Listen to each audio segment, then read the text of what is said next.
Good night, St. Vincent.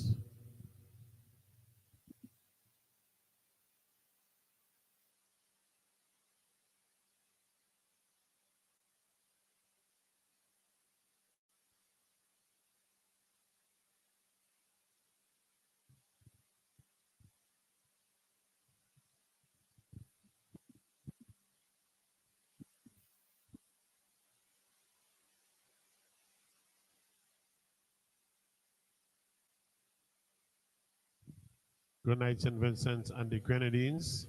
Special good night to those of you who are here present at the Sir James Mitchell Auditorium in Kingston. And of course, a pleasant good night to Vincentians at home and abroad. Those of you who are following us via the respective social media platforms, those of you, sorry, who are listening to us via the radio, and Vincentians in the various Vincentian diasporas, wherever you are, a pleasant good night to each and every one. It gives me great pleasure to call to order this another edition of a town hall session presented by the New Democratic Party of St. Vincent and the Grenadines. Before we advance any further in this program, I'd like to invite our candidate for the constituency of Central Leeward, Brother Conroy Huggins, to invoke God's presence on tonight's proceedings.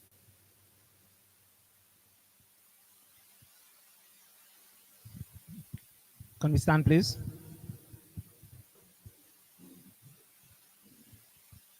Father, I want to thank you, God, for your goodness. I want to thank you, God, for your grace. I want to thank you, God, for your mercies. We're truly grateful, God, to be here today. As we go into this town hall session tonight, we pray, God, that the information discussed, God, would be pertinent to our nation, and that this information, God, will help to bring clarity to the dire situation of St. Vincent and the Grenadines at this time. Be with us, God. We pray especially for the panelists, the persons who are going to be presenting, all the members at the head table, and for those of us in the audience and persons listening around the world, following the live. I want to thank you for all. So we ask that you bless tonight's session, and that we'll continue to have more successful session as we proceed into this year. Have your divine will in all our lives. Through Jesus Christ we pray. Amen. Thank you very much, Brother Conroy. President of the New Democratic Party of St. Vincent and the Grenadines and political leader, Dr. the Honorable Godwin Friday. Vice President of the party, Major the Honorable Sinclair Leacock. The Honorable Fitzgerald Bramble, Parliamentary Representative for the constituency of East Kingstown. The Honorable Senator Siobhan John, NDP's candidate for the constituency of North Windward. Other executive members who are in the audience, other candidates who are in the audience, members of the Women's Arms leadership, members of the Youth Arm, ladies and gentlemen, at home and abroad, a pleasant good night to each and every one. I take this opportunity to welcome you to this another edition of a town hall session organized by the New Democratic Party of St. Vincent and the Grenadines, His Majesty's Opposition Party. The New Democratic Party delivers yet another public forum understanding the importance, the critical importance that is, of engaging with the people of St. Vincent and the Grenadines as we prepare to assume the governance of this blessed country. The party believes in the concept of development from the bottom up, which clearly speaks to a people-centered approach to development and governance. And as such, tonight's event should not be a surprise to any one of us. Those of you who are listening, as the leadership of the party, under the astute leadership of Dr. the Honorable Godwin Friday, seeks to ensure that we keep abreast and apace with the citizens of this country. During tonight's town hall session, you will hear a number of outstanding presentations to be made by the four persons who have graced the head table. We will first hear from the Honorable Godwin Friday, political leader. Then we will hear from the Honorable Senator Severon John, after which we'll hear from the Honorable MP for East Kingston, Fitzgerald Bramble, and Vice President Major Leacock will bring up the rear in terms of the presentations. Once the presentations have concluded, I will give an opportunity for persons in the audience to ask questions, seek clarifications, but very small commentary if you must do so. For those who are following us on social media, I presume that there is an opportunity for you to be able to send through your questions, and they'll be channeled one way or the other before me, and through which I will get the panelists to respond to your questions. To those of you at home who couldn't make it here, you'll have an opportunity to engage in this program equally. Ladies and gentlemen, it is my pleasure to again welcome you to this very important session. It is happening at a time when persons who were sent home from their jobs because they failed to take the vaccine are awaiting a ruling from our court. Just moments ago, it was released that that ruling finally will be delivered on the 14th of February 2025. So we hope that this ruling will be in the favor of the people who suffered. But I say to them tonight, fear ye not, because you recall the position solidly taken by the leadership of this party under the leadership of Dr. Friday, that the new Democratic Party will ensure that every civil servant who suffered as a consequence will be restored to their good faith position.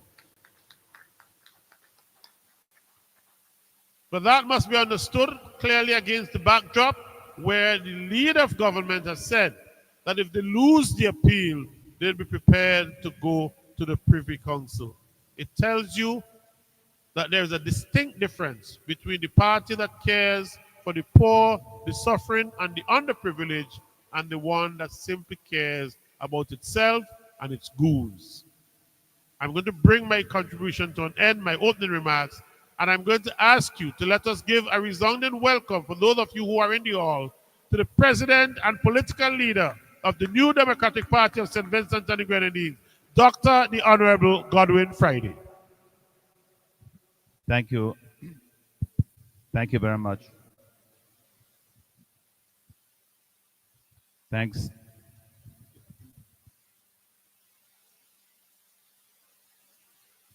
Hello? Yeah, better. Thanks, Israel. Thank you, everyone, for being here. And thank you for those who are listening far and near. What is on everybody's mind, I believe, in this country is the fact that we have elections coming up this year. We in the Democratic Party, we have been over the years, and more so in recent months, readying ourselves for this important choice that the country has made. Tonight, we have decided to come to the people in this format of a town hall, which is an interactive exercise. On the panel here, we have colleagues of mine whom I've worked with. In the case of Major, for a very long time. In the case of Bramble, I know him since he was a schoolboy. I was his teacher, actually. I still like to think I am, politically. And then, of course, Siobhan, who has been an inspiration to all of us in terms of work ethic, and political savvy in prosecuting our case with the people of North Windward and the people of St. Vincent and the Grenadines. And my colleague, Senator Bruce, of course, he is the MC here tonight, but he's also a part of my team that we have put together to contest the elections, to win the elections, and to run St. Vincent and the Grenadines to make it a better place for all of us. In an election year, and the presentations here tonight are not going to be very long. I'm saying that, but sometimes we lose track of time, so I'll just check my watch there. Because the idea is that we have a chance for us to have a conversation as well. But the context is this. We have an election year. We have a choice as a country to make. We have the opportunity to decide where our country goes. And you might think, well, oh, it goes for the next 5 years and so forth. But the choice that we make now could affect us for a very, very long time to come. We have seen what the ULP has to offer. I mean, they've been in government for 24 years. What they have done in the past is what they will continue to do in the future. The people throughout the country have told me and tell my colleagues that they're not happy, they're not satisfied with what the ULP have done while they have been in office. If they were to continue after the next election, the situation would only get worse. It cannot get better. Because they will be emboldened to think that they could do whatever they like and that nobody could stop them. You see that sentiment already in the present makeup, the attitude of the people in the government presently. I want a better future for the people of our country. I want a better future for our young people. I want them to feel that St. Vincent and the Grenadines is a land of promise and opportunity, and that they have a government that puts them first. Not a government that puts the politicians first. One that puts the people first. That is in touch with the concerns of the ordinary people, the bread and butter issues that we see and we hear from them on a daily basis, and that we are occupying our minds continuously trying to figure out ways in which to make it better for them. When we communicate that to people, that is something that they understand, and I'll give you a bit more about that a little later on.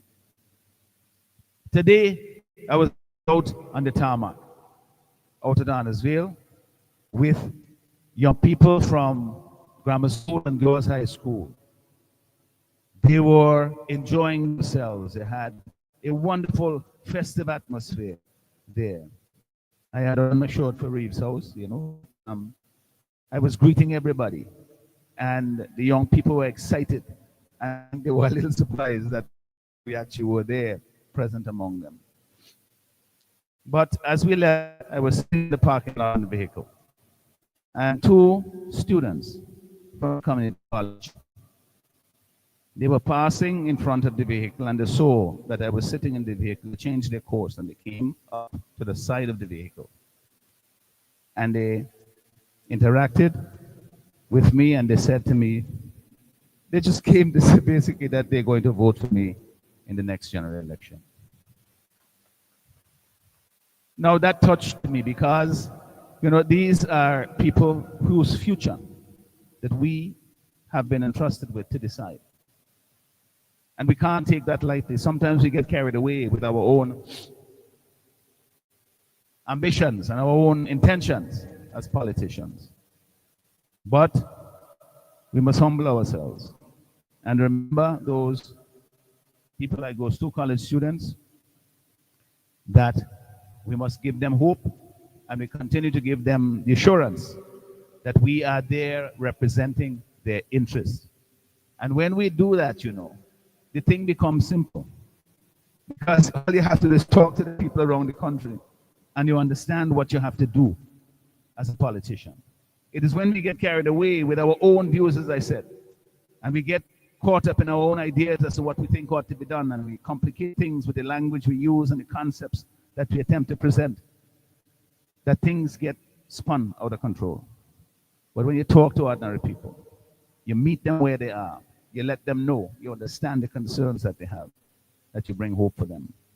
And I want to believe that the young people in this country are beginning more and more to see that the hope and future for St. Vincent and the Grenadines lies with the New Democratic Party.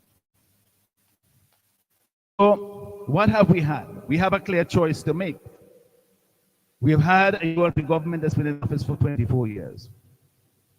Where are we now? Are we better off today? We were 20 years ago, for those of us who can remember that, or even 10 years ago. Most of the people, if we are honest, would say that we are not better off. We have seen mega structures that have been put up around the country. We have heard the boasts about being on all kinds of international bodies and the pamper setting of politicians who get carried away with their own intentions. But when we ask the ordinary people, are you better off? Do you really feel better off today than you did 10 years ago or 20 years ago? And the answer that you would get from the vast majority of the people is that they are not. Understand, some people are doing well. Those who are on the gravy train, they are doing very well.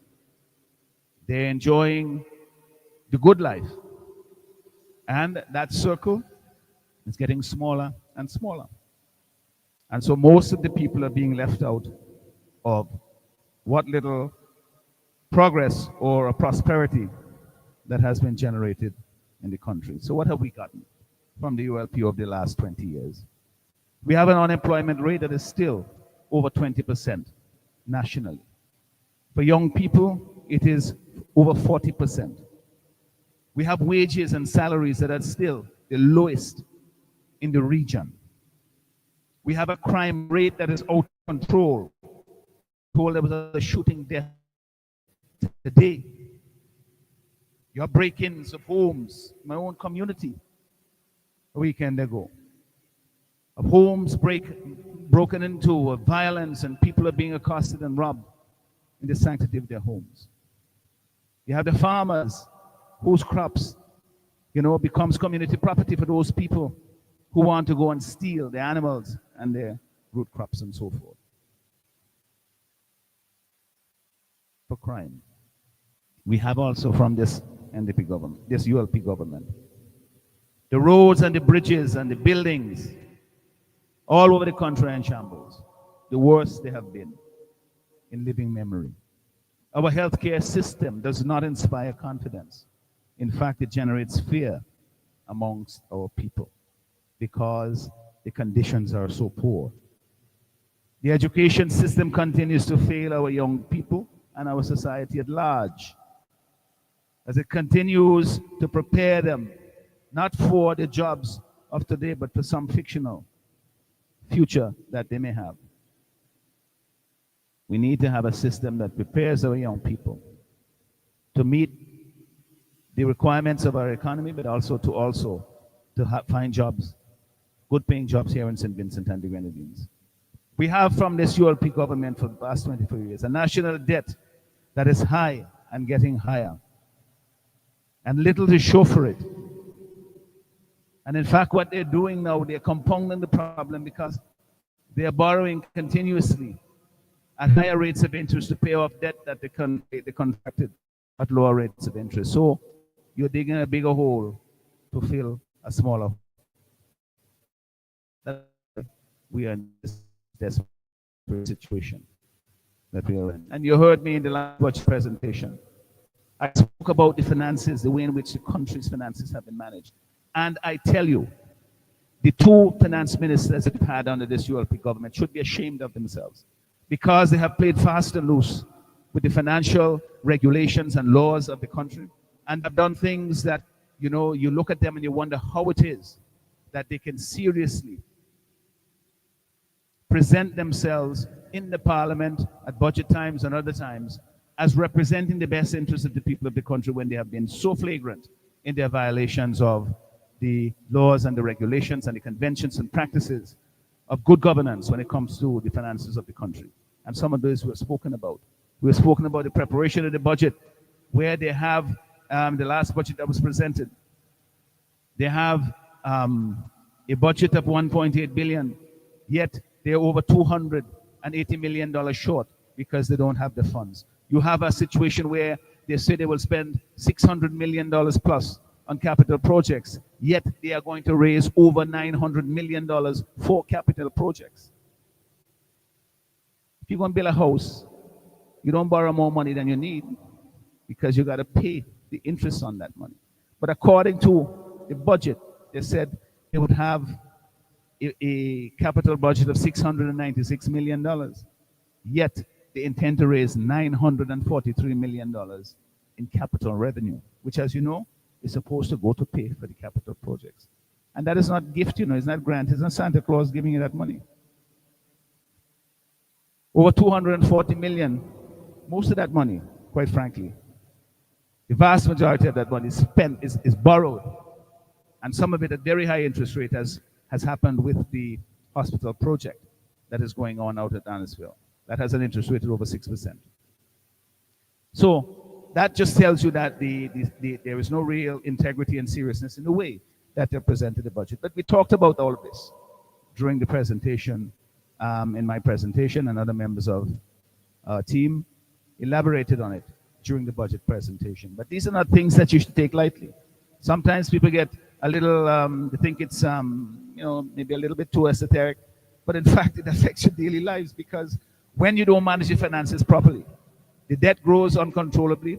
You're spending more and more money, essentially servicing the debt that you have inefficiently managed and contracted. And so more and more money is going. Now it's $36, $37 out of every dollar goes just to service the debt.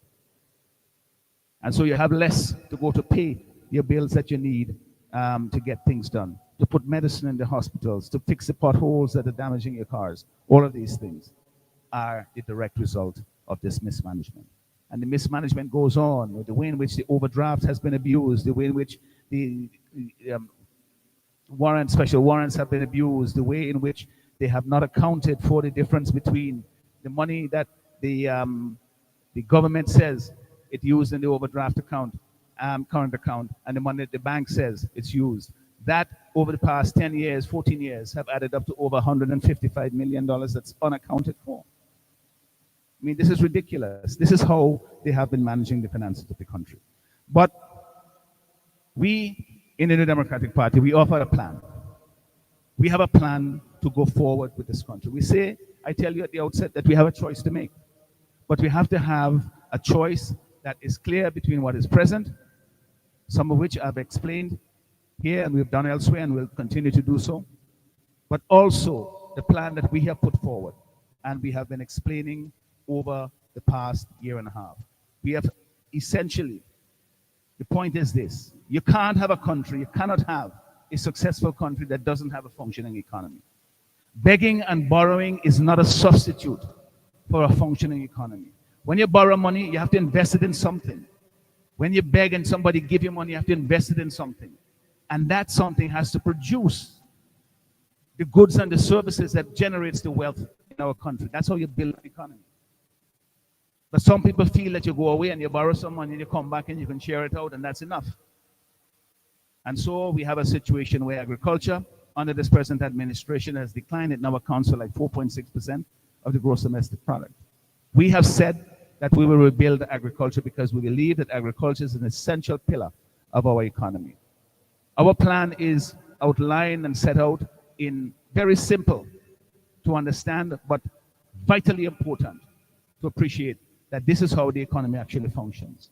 We have the 4 pillars, that is to say agriculture, tourism, the blue economy, which is the fisheries sector, and we usually focus on three components of that in our plan. One is the fishing industry, which has vast potential in this country and completely mismanaged by this government. I don't have time to get into details here, but trust me on that. We also have the yachting sector, which we intend to rebuild. This year, there's been some rebound, and I've talked about that in the budget as well. I was happy to see that. But there's still a long way to go. And we also talk about rebuilding the Otley Hall Marine and Shipyard, which is a part of our seafaring industries. Those will generate a lot of revenue for our country and jobs for our people. And then, of course, we have what I can call the new economy, which is a grab bag of various things that we don't normally think of economic activities. That is arts and culture. We have to create an environment in which our creative industries, grow, not as culture only, but also as economic activity. Our handicraft industry, our information and technology sector, all of these things, we have to find ways in which to maximize their potential. And we have a plan to do so in the Democratic Party. And all of that is to support our 5 priorities, which you have told us, the people over the country have told us, these are our priorities.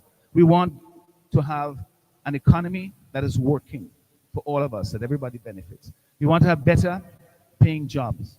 We want to have a healthcare system that we can trust. We want to have communities that are safe again from crime.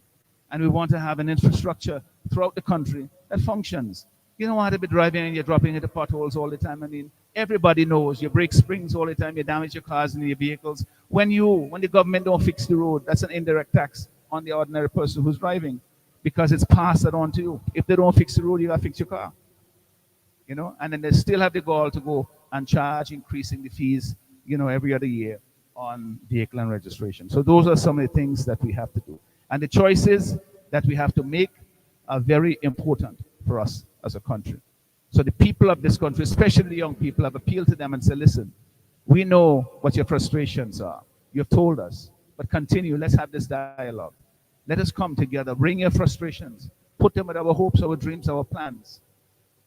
And with your parents, let us work together and form a movement that will get rid of this ULP government. But more importantly, that will bring hope back to St. Vincent and the Grenadines, that we can create a country of promise and opportunity for all of us.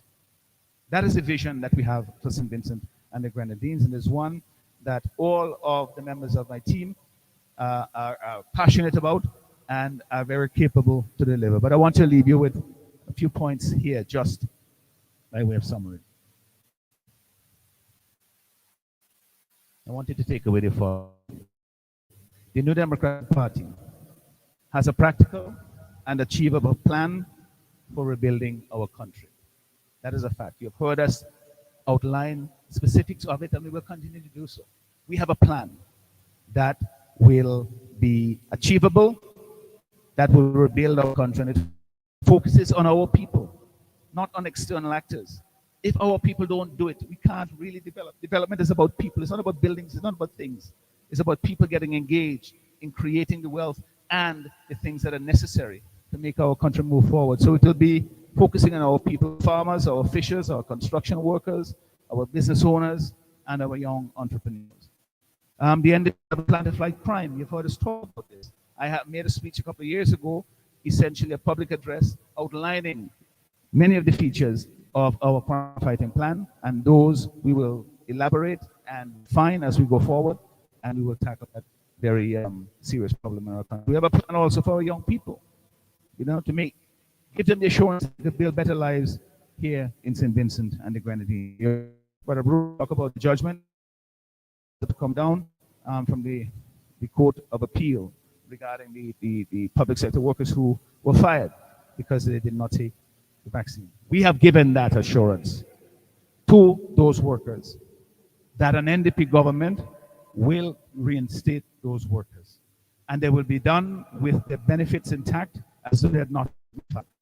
That is my command, because I believe it's a fair and just and right thing to do. But Ralph says that if he loses the appeal, he go into the Privy Council. A Privy Council appeal is expensive and it takes a long time. My advice to the country Don't give him the opportunity to do that.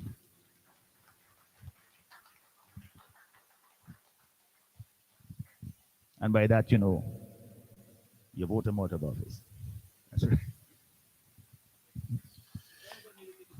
Thank you very much. Let's hear it for the president of the New Democratic Party, please, ladies and gentlemen. Ladies and gentlemen, two quick things. In his own stylistic way, the president of the party and political leader has addressed issues ranging from healthcare, roads, crime, youth and the future of young people, job creation, the national debt that we have here. He was referring to the hook in our gills, economic mismanagement, we, the people of this country, making a choice. He spoke to the pillars of economic development: agriculture, tourism, blue economy, orange or new economy, bad roads as an indirect tax. And he said, let's build a movement. And in closing, the president said that the New Democratic Party of St. Vincent and the Grenadines has a practical plan for the people of this country. Before I invite the next speaker, I'd like to recognize some of our candidates in the audience for the benefit of those who are listening. We have in the audience the candidate for North Central Windward, Brother Chieftain Neptune.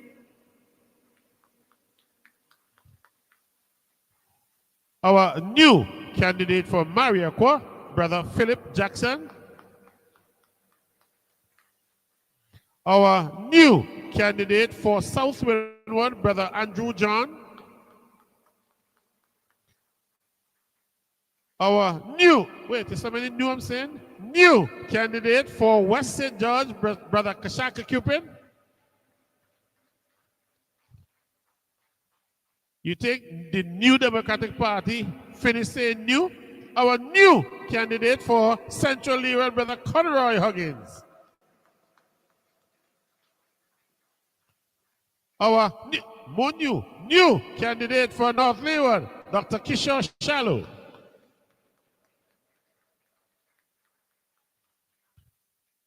That's a clear message by Dr. Friday that he is renewing the party slowly but surely as we win the thing early.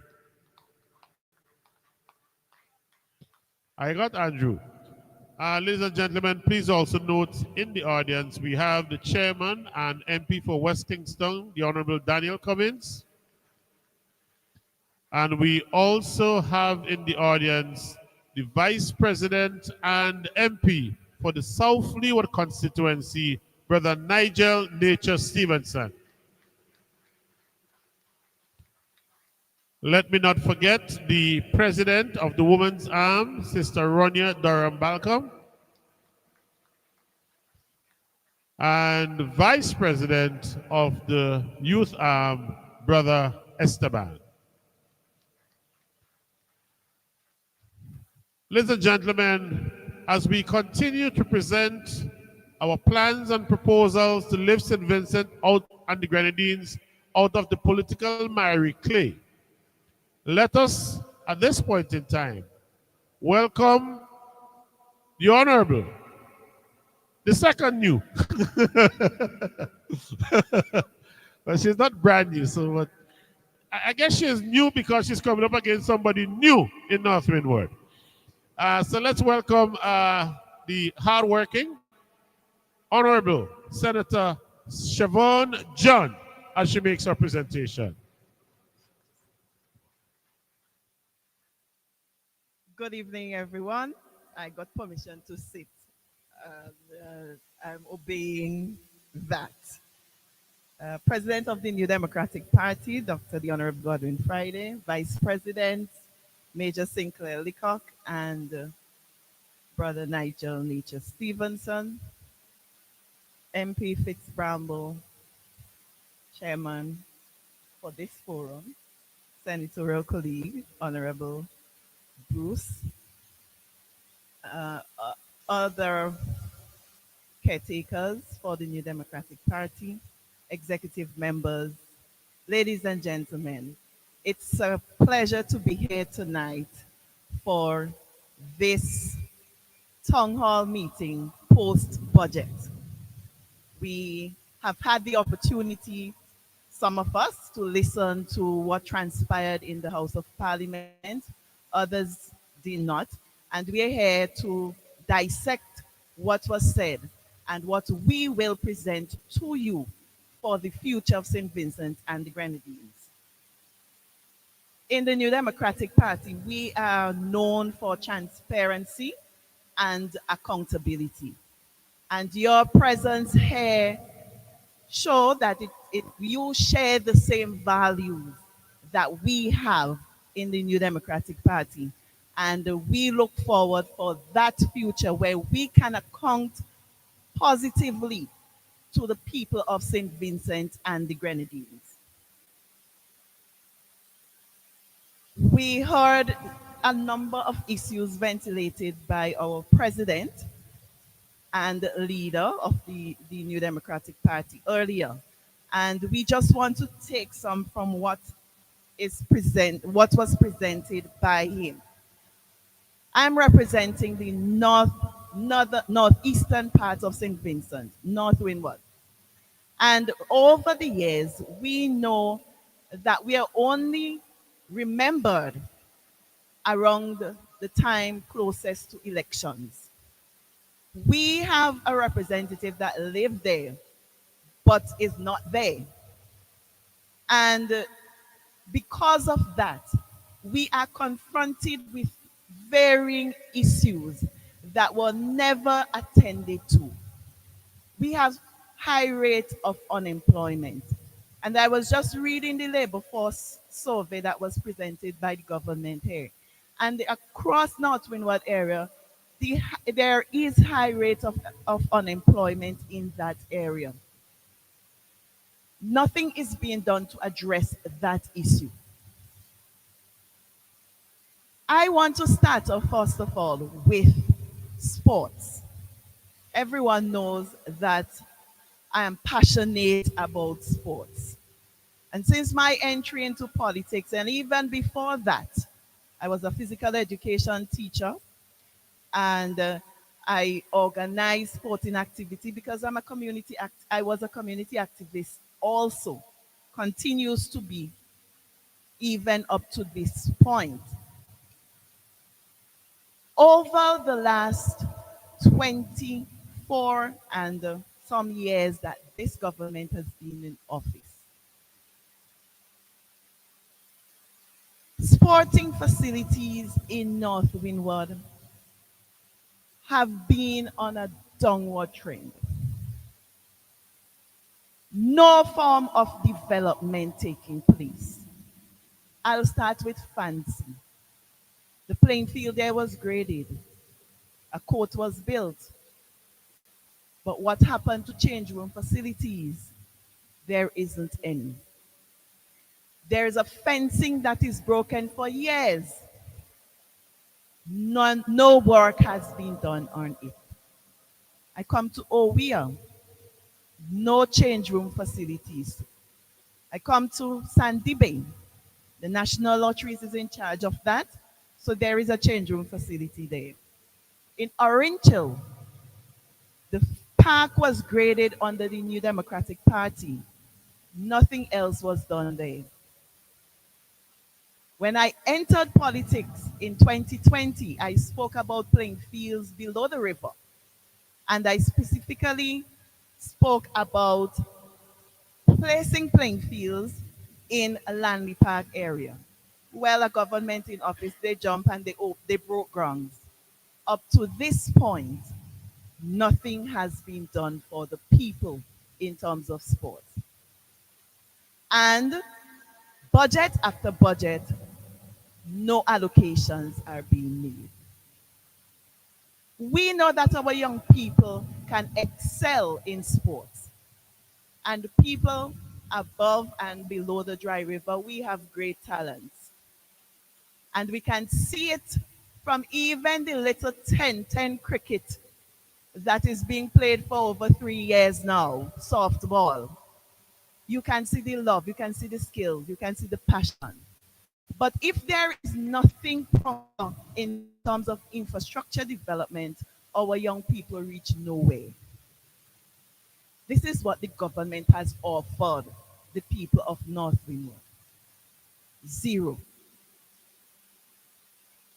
Under the New Democratic Party, we have proposed and we are serious about implementing it when we get into government. Light for every playing field across St. Vincent and the Grenadines. And this is not only to develop the athlete, but it is to keep you healthy. Because you come from work, you may need to go and get an half an hour walk. You may need to go and get a half an hour bicycle exercise somewhere. And there is a lighted playing field where you can go and do that. We also propose that there will be coaches to train our young people until they reach a professional level where they can go further. We are also proposing not only coaches, because from my little T10 that I'm hosting, we have our little commentator. And we are proposing that our people be developed in that way because they can make a future in commentary. The budget has nothing for that. Yes, there is monies allocated for development of St. Vincent Beach Stadium, but we are speaking about grassroots development. We want to ensure, because you cannot reach St. Vincent level if you don't have it from the bottom. You must develop the little ones, which means that in primary school, programs are to be structured in such a way that our youths can have positive ways of excelling in sports. And if you don't have the infrastructure, they can't go and play. They can't go and show their skills. The New Democratic Party will definitely address that when we get into government. I come to the issue of road repairs, and I know my president has touched on that. In 2023, there was a roads budget. And when we look around, the question is there, where did that money go? Because on the highways, we are still seeing big potholes. And they come in 2025, budget 2025, saying again that millions of dollars are going to be spent on roads. If you repair roads in 2023 and you do it properly, what you should be doing now is looking for new roads, is looking for good roads in terms of feeder roads for our agricultural farmers to be done.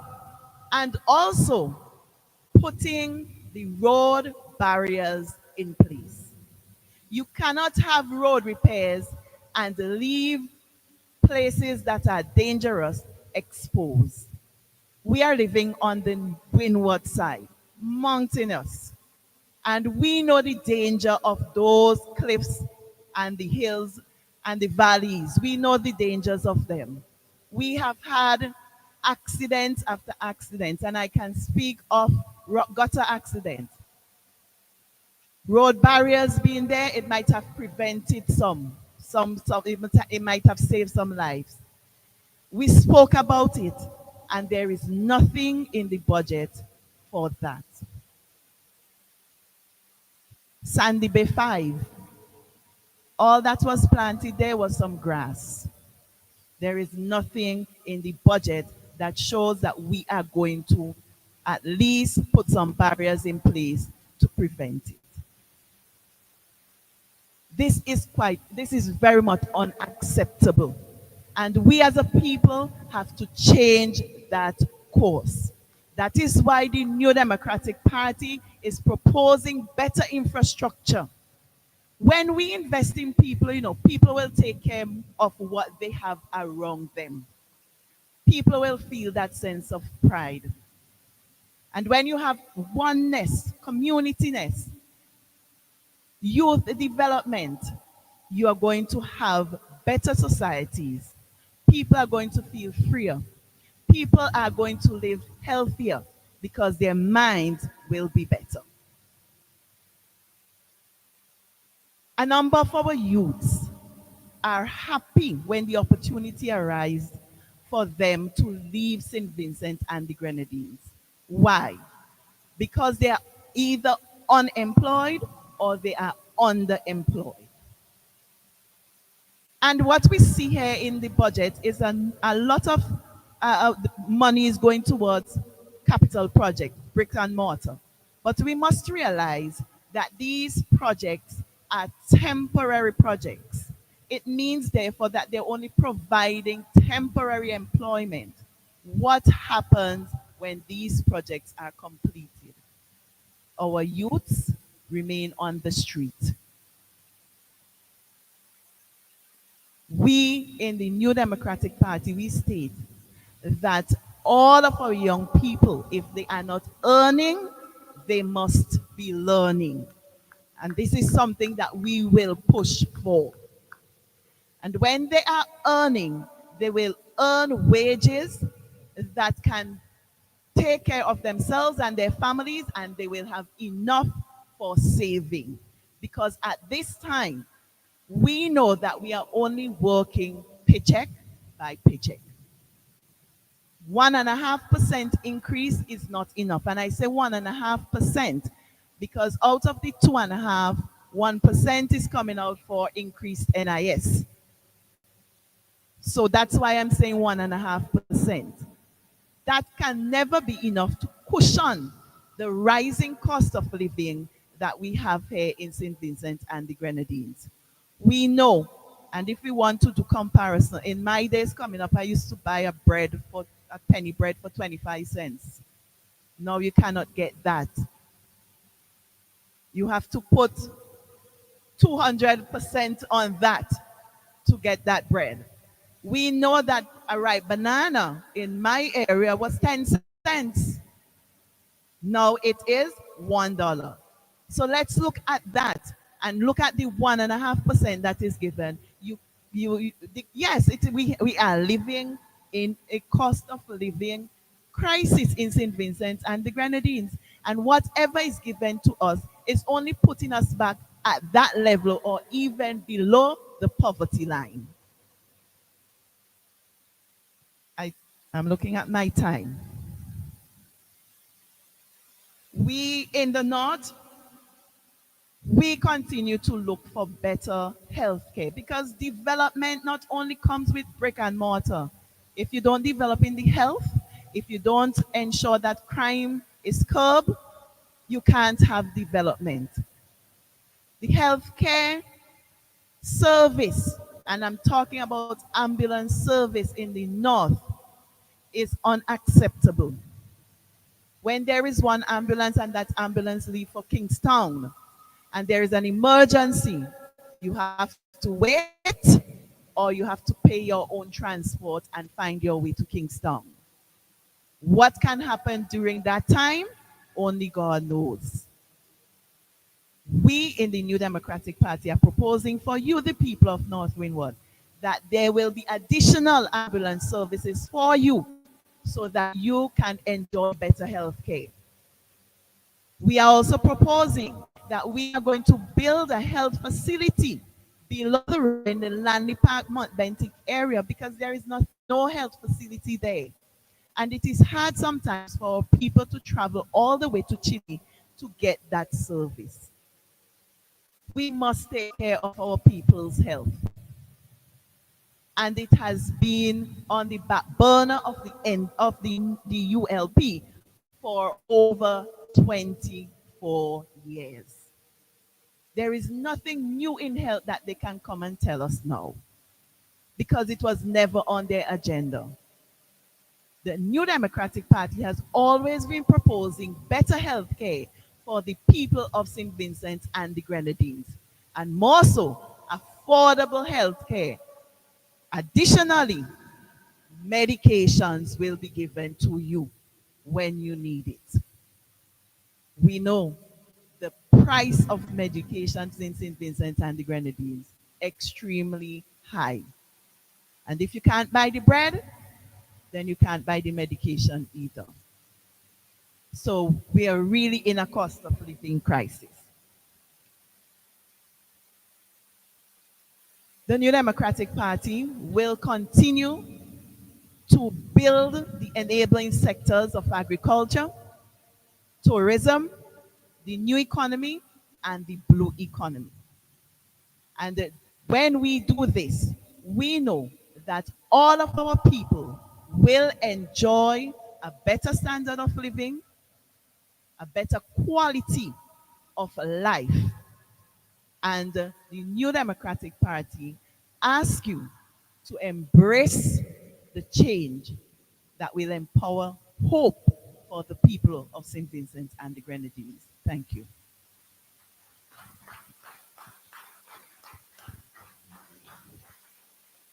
We can do better than that in the hall, please. Can we not do better than that? Thank you so very much. Thank you so very much. The Honorable Senator John, again, having taken the lead from our distinguished leader, sought to address what she considers to be a national significant concept, that of accountability as a watchword. And then she very nicely pivoted to North Windward. She addressed issues of unemployment, sports and the deplorable sporting facilities. And she addressed health and development via sports. She said, not in these words, but in my words, no route for the grassroots programs. And then when she went to roads, she asked the question. I could repeat the question, I don't know the answer. She was asking, where the money gone? The answer, ask poser. She addressed unemployment in her constituency and recognized a principal point raised by the president and a commitment to young people in St. Vincent and the Grenadines by the New Democratic Party, where she said, our policy is, if you're not earning, then you will be learning. That's a commitment. And then she spoke to the cost of living crisis and her personal concern for crime. Commitment to the people of North Windward tonight that you'll have better health care and better and more affordable health services in the constituency under her leadership. Give it up again for Honorable Senator Shavonja. Ladies and gentlemen, the next speaker you'll hear from is no stranger, and he has been giving it also to them. Left, right, and I won't say center, left and right. He is no stranger. Let's welcome to address us at this time the Member of Parliament for the constituency of East Kingston, my distinguished colleague, the Honorable Dwight Fitzgerald Bramble. Of Lopi House favor. Thank you, Brother Bruce. But you forgot to tell the audience that I'm also a representative. You're an East Kingston constituent. But anyway, that's another story for another time. Thank you very much, Mr. Chairman.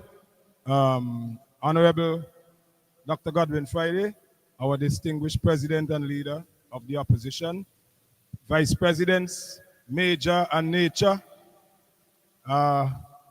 my parliamentary colleague, Senator John, at the head table, the NDP's chairman, Brother Cummins, Honorable Daniel Cummins, and all of my soon-to-be cabinet colleagues who are here today. Brother Conroy Huggins, Brother Keshaka Cupid, Brother Keshoy Shallow, Brother Andrew John, Brother Chieftain Neptune. Am I missing anybody? Oh, Brother Philip Jackson. Philip, don't hold that against me, you know. All right.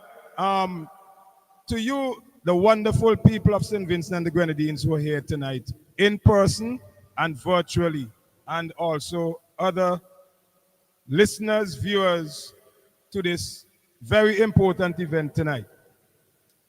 I want to express my appreciation for the opportunity to say a few words on the theme of this town hall, post-budget 2025. And I my teaching instincts started to get me to stand up, but Dr. Friday also gave me permission to sit. So I will do that, and I will try to expedite my presentation because, of course, as you would appreciate, my passion, and this is not to brag, but the little bit that I know about economics, sometimes it really gets me going.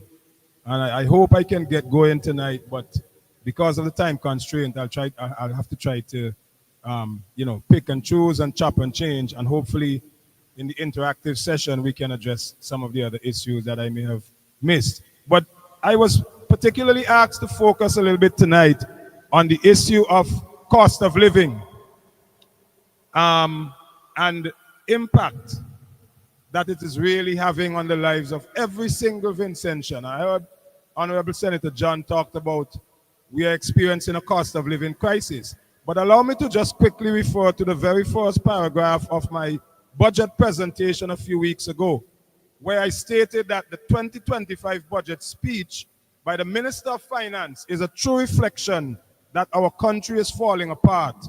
Our country is in crisis. And when we talk about crisis, we're talking about a time of intense difficulty and danger. And I'm not being an alarmist here. If you really analyze what's going on, and you don't need to be a university graduate to be aware of the experiences and our environment, to know that we are in serious trouble, serious trouble. And this is a time when a difficult or an important decision has to be made. When you're in a crisis, that is what you have to do. You have to make a difficult and important decision. And all of us are going to get that opportunity later this year, so to do. Madam, I want to, I almost said Madam Speaker, dear boy. See, I tell all you when I get going is something else, eh? But the biggest socio-economic challenge for our people right now is the high and unmanageable cost of living. That is unquestionable. It is irrefutable. There's nothing else that captures the attention of our people, nothing else more deeply than the cost of living, the high prices that we have to pay at the supermarkets, at the grocery stores, at the pharmacies, in the market, wherever you go. The high prices that we have to pay. Of course, there are other social undesirables that are plaguing us.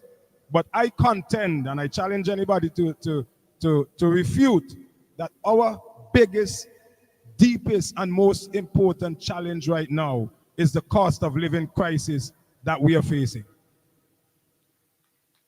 And, you know, when we talk about cost of living, there are different ways that you can assess and analyze that. But I'm going to restrict my comments to the increase, the high and continuing increase in prices that we have to pay for goods, basic goods and services. And I want to just quickly refer to the budget speech made by the Honorable Prime Minister, the Honorable Finance Minister, earlier this year. On page 19 of his budget speech, there's a little subsection he talks about called inflation. And incidentally, this is the only time in an almost 100-page budget speech, 5 hours delivery, that he talked about inflation. And this is what it says, permit me. The global post-COVID spike in inflation is moderating, but it has not yet subsided fully. The IMF's World Economic Outlook states that global headline inflation is projected to decrease further from an average of 6.7% in 2023 to 5.8% in 2024 and 4.3% in 2025. This inflation, he says, in other words, the reduction in prices, is expected to be faster in advanced economies than in emerging markets and developing economies, such as ours. I put that in which inflation is projected to decline from 8.1% in 2023 to 7.9% in 2024, and then fall to a faster pace in 2025 to 5.9%. Well, I think that's very ambitious, but I'll stick to the official figure. So in other words, Camelo is telling us that In 2025, don't expect the prices of goods and services, the rate of increase in the price of goods and services to go anywhere below 6%. That is huge. It is huge because before COVID, and mind you, this is a phenomenon which is plaguing pretty much every country. The issue is, though, how do you respond? How do you respond? How do you motivate and support your citizens to cushion the impact of these high and rising prices? Now, the government has extended a 2.5% increase in salary for public servants for this year. 2.5% increase. Inflation is projected to be 6%. Let's round it off. So, if you're getting, let's say you're getting $10. Well, and you minus the NIS. I'll come to that in a minute, right? But let's say you're getting $100 in salary. I'm going to try to keep it as simple as possible. A 2.5% increase in that salary gives you what? $2.50. So your salary goes up from $100 to $102.50, right? Now, let's assume that that same $100 that you were making before you got it increased to $102.50, you use it to buy one banana. And that banana cost the same $100 initially. So at least you could afford to buy a banana. All your money gone, but you could afford to buy a banana. Now, after your salary increase from $100 to $102.50, the price of banana, given the 6% increase, goes up from $100 to $106. So now you can't buy a banana. You're worse off because the increase in your salary is not sufficient to accommodate and cushion the impact of the increase, the higher increase in inflation. I simplified it as best as I could. Maybe I oversimplified it. But the fact of the matter is, that is huge. It is huge because when prices increase by a larger percentage than wages, what that does, it generally leads to a decrease in the purchasing power of consumers. So you can no longer go to the supermarket and buy what you used to buy, even if your salaries increase by 2.5%. As a matter of fact, in many instances, you're now forced to buy less than what you were able to buy before. So that is a very serious problem. There's a decrease in your real income. Your real income is reflected by what you can buy with your money. And I gave an example with the banana. You're no longer able to buy the one banana. So your real income, that one banana, has decreased from one banana to maybe a half a banana or 3/4 of a banana. So your real income goes down. So when you hear Ralph and them coming and bragging and talking about, oh, you know, we give our public servants a 2.5%. No other government ever did that and all this sort of nonsense. Think and be sober and analyze what these guys are trying to do. They're trying to hoodwink us and they're trying to make you believe that they have your interest at heart. But they don't. They don't. Now, what are some of the main contributing factors? And by the way, when your real income decreases, in other words, when wages and prices go up faster than your salary and your wages, a lot of things can happen. A lot of things. I just pointed out a decrease in your real income, a reduction in consumer spending. There's also a potential for increased debt. Everybody here knows that. If you haven't experienced it personally, because times are so hard and people are feeling the pinch, you have to try to find money somewhere else to make ends meet. So you might go to the cash money people or to courts and further indebt yourself because you have some emergency and you go by, I don't know, these loan sharks, I call them, for lack of a better term. No offense to them because I'm sure they're doing a valuable service. But you go to these loan sharks and you want a $5,000 because you might have to send one of your family members overseas quick for some medical attention. And they charge you 25, 30%. I don't know what the percentage is, but it's very high. You know, 38%. Wow. So that puts you further in debt because of the high and insurmountable cost of living. just to make ends meet. So it's like you're going down a spiraling hole. You're digging a hole to fill a hole. Your basic salary cannot help you to meet your basic needs. So if anything comes after your basic needs, crap or smoke your pipe, as we say. We all experiencing it. Every one of us experiencing it. If we don't experience it directly, we experience it indirectly because more people coming to us for help, our family members need help, and all these kinds of things. So this is a real and present challenge.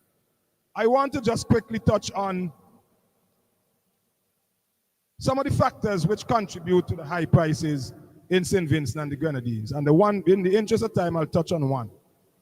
Because of our high dependency on imports, St. Vincent and the Grenadines, we import a significant portion of our goods, including food, fuel, consumer products. And this reliance on imports makes us very vulnerable to fluctuations in global markets. I'll give you a quick example. In our country, our trade deficit is almost $1 billion. What do I mean by that? It means that we are spending almost $1 billion, 900 and something million dollars more to import goods into this country than we are earning from exporting goods. The trade deficit, as the last time I checked, I think the data was for 2022-23, we had a trade deficit of $1.2 billion, where we spent about 900 and something million dollars to import, and we only earned about 193 million on exports. Think about that. We are spending this much, sending all of our valuable foreign exchange overseas, this much on imports, and only earning this much from exports. And let me give you a quick example. I'm going to just ditch my presentation now because we're talking about imports and exports. Our food import bill is well over $500 million right now. We are spending well over $500 million to import food into this country that we can produce ourselves. Make no bones about it. Don't let them come and tell you about small size and limited land space. Well, there's technology that can enhance production. And we have experts. We have experts in our midst. We have potential and very soon to be ministers with expertise in technology. Dr. Kishore Shallow, Philip Jackson. Those are our two leading experts in technology and digital transformation. So we know we are preparing because we know the challenge that lies ahead. $600 million to import food that we could go here, and there's so many different techniques that you can utilize to expand and increase your level of production. Let me give you a quick example, and I talked about this not too long ago, Doc, on the radio. There's a program by the United States called CBERA, the Caribbean Basin Economic Recovery Act. It was established way back when, and they have upgraded and revised it. And the current agreement is set to expire in 2030. And the essentials of that program is that the United States has extended the privilege to 17 countries, including St. Vincent and the Grenadines, to export certain goods to the United States duty-free. Some of the products on that list include arrowroot and arrowroot products. In 2022, Haiti earned 600 million plus US dollars from that program. Trinidad and Tobago earned over 848 million US dollars from that program. St. Vincent and the Grenadines, which is reputed to be the leading producer in terms of quality, potential, everything of arrowroot, and arrowroot is on the list, not just raw arrowroot, but arrowroot products as well. St. Vincent and the Grenadines in 2022, from that CBERA program, earned 129,000 US dollars. 129, we couldn't even strike $500,000. Well, let's keep our fingers crossed, because with Mr. Bigley up there and our president, who knows what's going to happen to that program. But we keep in hope alive. So I'm saying all of this to say that notwithstanding the fact that we are in a crisis, we can make that difficult decision to attack this crisis head on. We have the potential, we have the capability, we have the resources, we have the expertise. What we lack right now is the political will and the astute, intelligent, and enthusiastic economic drive to take our country in the direction where it's supposed to go. The evidence is there. The evidence is there. Since this government of Ralph Gonsalves came into office, St. Vincent and the Grenadines has experienced that. And you will hear me say this until you can't hear me say it no more. But we have to keep repeating it. The highest level of national debt ever, the highest rate of unemployment, including youth unemployment ever, the highest rate of poverty ever, the highest rate of debt to GDP ratio ever, the highest rate of crime ever. The evidence is there. They could twist and turn and tap dance as much as they want. The evidence is there to show that the Unity Labour Party has been very instrumental in making this crisis and making it worsen by the days, not even by the months, by the days. And they have exhibited an inability and an ineptitude to solve the problem. I don't even think they want to solve the problem. And here's why they don't want to solve the problem. Because every year they come with the budget and they tell us all these glowing things that they're going to do. Every year. Now, one of the major contributing solutions to our problem is to grow our economy. And you hear us talk about that. Dr. Friday and Senator John mentioned it in different ways in their presentation. We have to grow our economy. We have to expand our economy. One of the ways you can expand your economy is to get involved in the productive sector and help the productive sectors to grow. Productive sectors like agriculture, tourism, digital transformation, construction, transportation. Those are the sectors that would help St. Vincent and the Grenadines to produce enough money so that we can provide proper health care. Because the healthcare industry is not a productive sector. You can't send people down to hospital and charge them for everything that you give to them in an attempt to pay for the healthcare. That's not practical. Even in rich countries, it's not practical. So healthcare, we have to be able to provide better healthcare by increasing and enhancing our productive sectors. Education, the same thing. Social protection, the same thing. You know, can you imagine we have people in this country on pensions, or even if you want to say public assistance, those are fixed incomes. If you have a great grandmother who on public assistance, she getting what, $275 a month? And let's say she's been on public assistance since 2019, 2018. She's still getting the same $275 a month. Good God. What can you do with that, considering the exorbitant and extreme increase in prices? That group of people is a very vulnerable group that I think need to pay a lot more attention. But let me just quickly go to what I want to reference here when we talk about enhancing the productive sector, and to show you where this current government of St. Vincent and the Grenadines have been less than genuine in delivering what they say they would address. I want to just touch on maybe three in the interest of time. Okay. In the Ministry of Urban Development, Energy, Seaports, Grenadines Affairs, and Local Government, there's a project in here called Geothermal Redevelopment Project.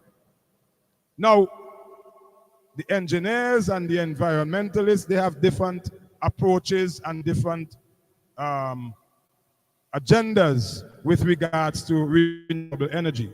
But the fact of the matter is that geothermal energy is a form of renewable energy. And we know if you intend to grow your economy, if you intend to make your productive sectors more robust, then energy is critical. Not just energy, but renewable, sustainable energy that would not destroy our environment, and energy that is cheap and affordable. We can't continue to rely on imported fuel from Venezuela and elsewhere. This is 2025. All of the international agencies continue to clamor and encourage us to get into renewable energy. So this project, geothermal development project, has been in the estimate since 2022.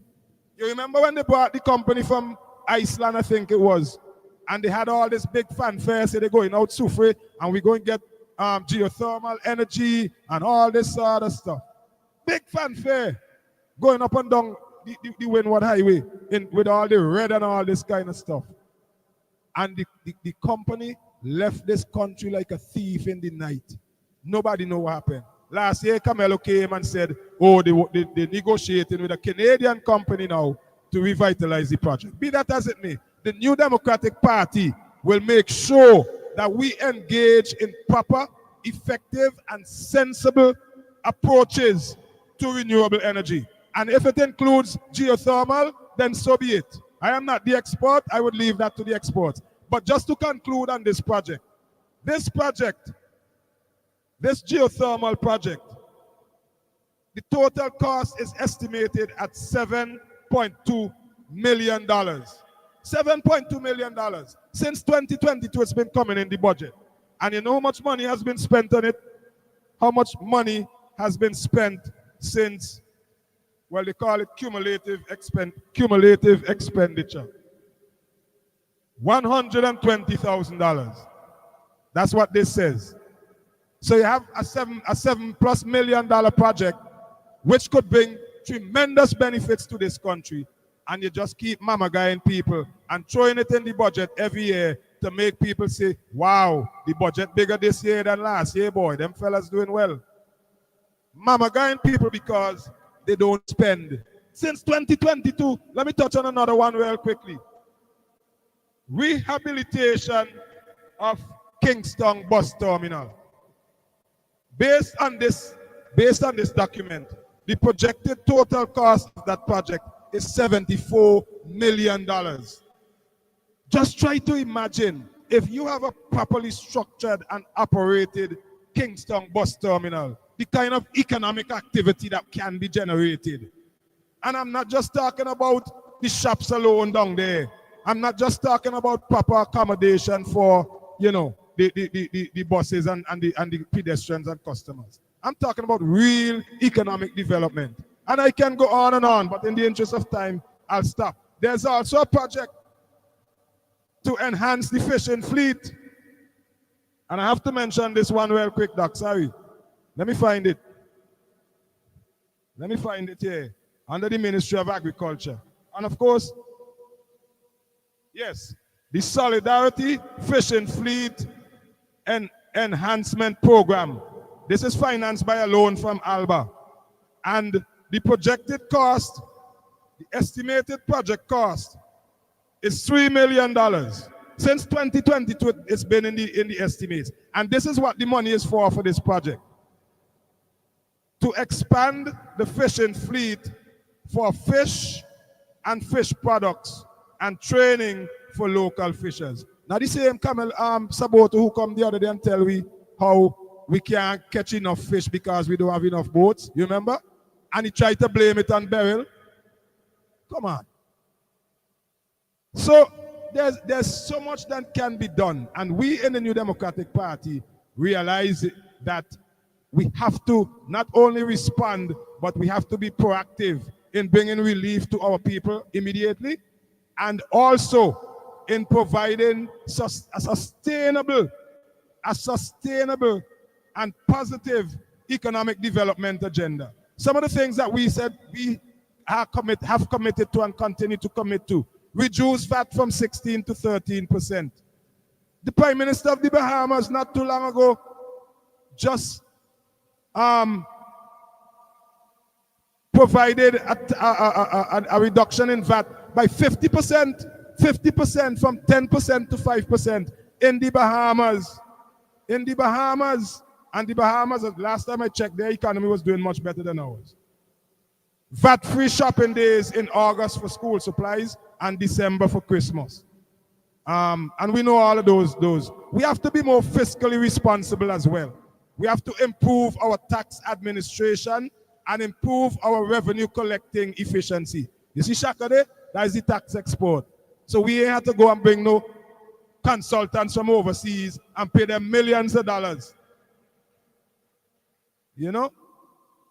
One of the things, and I haven't discussed this with Dr. Friday and colleagues, so Doc, don't chant me when we're done. But I think we would all accept that very, very early, Major, when we get into office, we have to summon the Director General of Finance and Planning and the Accountant General to ascertain the true state of this country's finances and resources. We have to.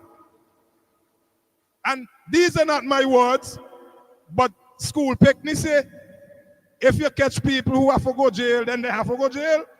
Now me say so.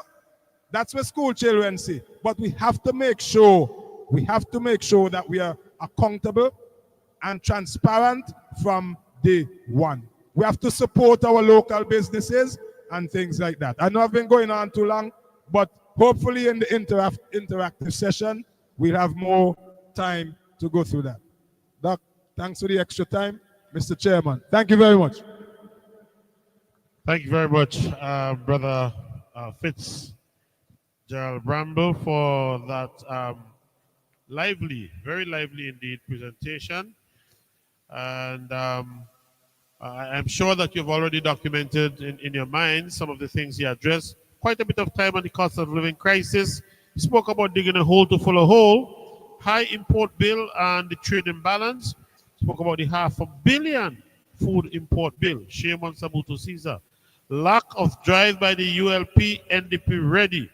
And he said the ULP has lifted SVG higher for all the wrong reasons. And he spoke to renewable energy and gave a classical direction on what I call the Nicodemus Energy Project of the ULP. And then he spoke to accountability. Yes, I said the Nicodemus Energy Project of the ULP. Ladies and gentlemen, we are going to move along, and it brings us to the last of the four main speakers tonight. This one needs no introduction. Sometimes I think he's a Rastafarian by birth, because more people when they see him in the Central Kingston area, all they say is more fire, more fire. Ladies and gentlemen, let's turn to the firebrand. Major the Honorable St. Clair Liquor. With friends like these, huh? With friends like these. Good night. I see Kenny watching me to never going to do the Whitney Houston tonight. Not tonight, Kenny. President Friday, colleagues Bramble, John, Bruce. That's it. 1, 2, 3, 4. You need me, I know. I got everybody up here. Yeah. And those in the audience, I hope I left out nobody. I see Conroy and Shaka and my VP colleague Nature, Daniel's over there. Kishore is here, I understand. Philip is here. Help me. Chieftain. Chief. Actually, looks like the whole cabinet is here. I balance the cabinet colleagues, and that way I would not get myself into trouble, you know. It's a pleasure to be with you and to be able to share a few moments on the budget just concluded a few weeks ago. And like Bramble would say, it's quite difficult to really constrain yourself if you want to go the passion that this subject matter really requires. I start, as I indicated in the budget presentation, that our St. Vincent and the Grenadines is a poverty-rich country. It's not something that everybody would wrap their hands around what Major mean by poverty-rich. Well, it's really the equivalent of when people in oil-rich Trinidad and Tobago, or oil-rich Guyana, or oil-rich Venezuela, meaning that you have plenty of that. So the notion of being us poverty-rich is critical to grasp in St. Vincent with respect to the budget, because we have plenty of poverty in our country. What happens with that poverty? Essentially, nobody wants it to buy. And Ralph and Company are the principal consumer of the poverty of St. Vincent and the Grenadines. And they manipulate virtually everything, inclusive of the budget, around the understanding of the poverty in St. Vincent and the Grenadines. In fact, colleagues would remember he once came to the parliament and spoke about a category of poverty. He called them the genteel poor. I'd never heard it in my life before. But he said, those are the people who once had money, who could no longer change the tire in the car. They have to drive on the donut. They can't cut their lawn. They can't do this. They can't do that. Failing to understand that he had brought them to their knees and had gone back to a level of poverty and dependency that they have never had before. Now, I promise I didn't want to go into detail about that tonight. But sometimes if you want to speak about a subject matter, you really have to have an understanding of the phenomena that you're dealing with so that you could present remedies to address that. And right there at that fundamental level, the New Democratic Party and the government see St. Vincent and the Grenadines completely differently. Completely differently. And you heard some of that being spoken of by my president when he spoke about the pillars and my colleagues. But Fitz went into a little bit more detail in how the economy actually functions and how it impacts you in your pocket. Now, that is critical because the nature of the fact that we are poverty rich has facilitated this government to develop St. Vincent around state capitalism. Literally speaking, every aspect of economic life in St. Vincent and the Grenadines is dependent upon an association with the government of the day. And that you mustn't slight at all. Because it means the government really has no deep and abiding interest in a strong and thriving private sector. Because that reduces the dominance and stranglehold that they have on the vast majority of people in St. Vincent and the Grenadines. And some of the things stated and unstated comes to mind immediately. Fitz spoke, for example, of the poor relief of $275 per month. I know that not the Democratic Party has been able to even get people to get one of those $275. We don't even try anymore. But be that as it may, you would be surprised to know in all of the constituencies how many people would like to get on that poor relief list. You there, you know that. Look at what happened recently. How they corralled people in the Victoria Park. How they took them to Orange Hill. I recently drove one of my constituents all the way down to Baga to get some money because $1,800 was like gold in their hands. They had never in their life received $8,000 at their disposal, much more to $1,800. And the things that can happen when you have that state capitalism creates an economy that is not just underdeveloped, but significantly lopsided.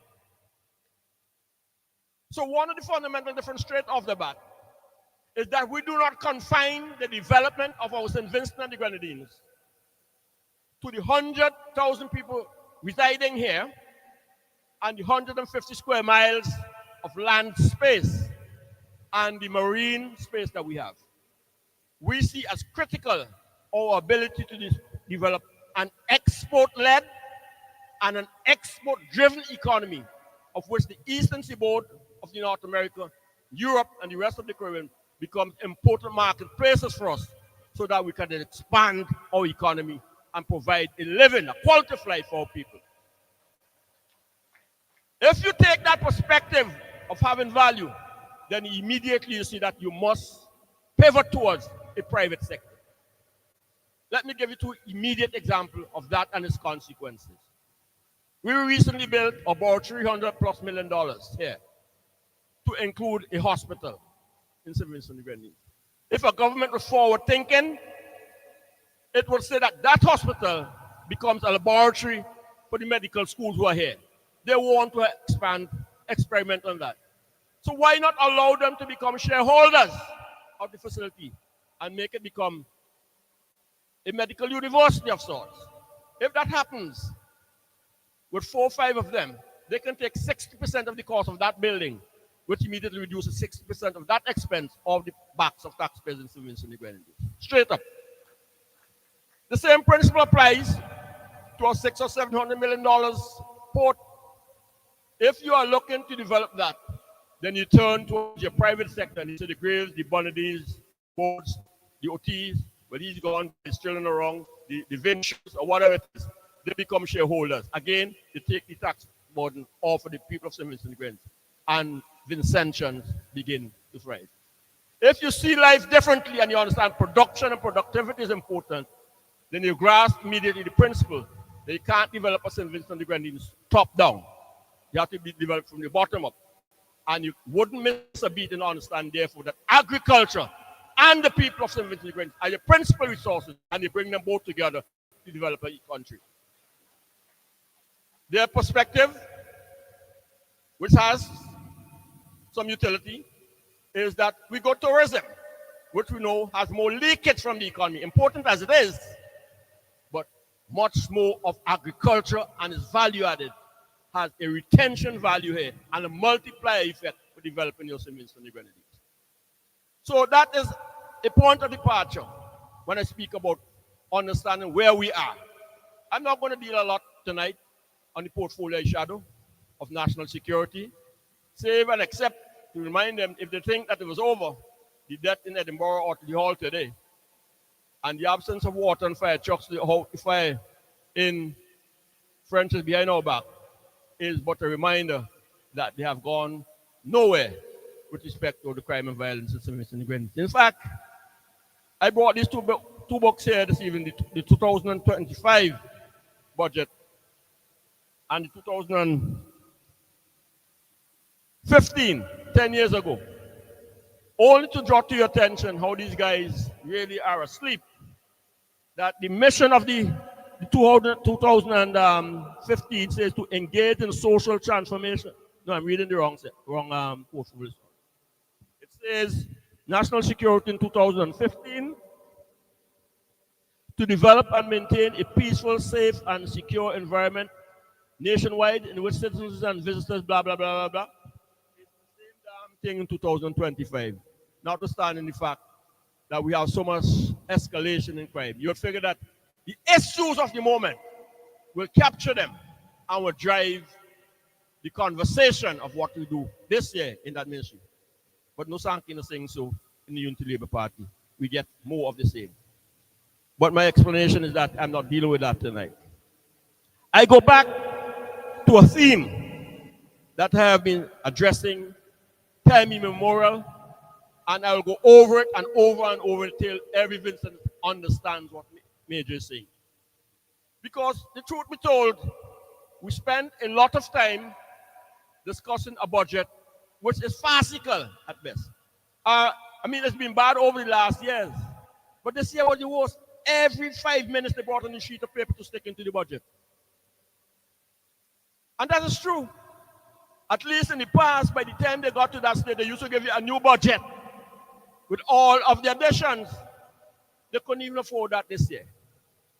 All that stick to species, cut and paste all the way through. There are so many errors.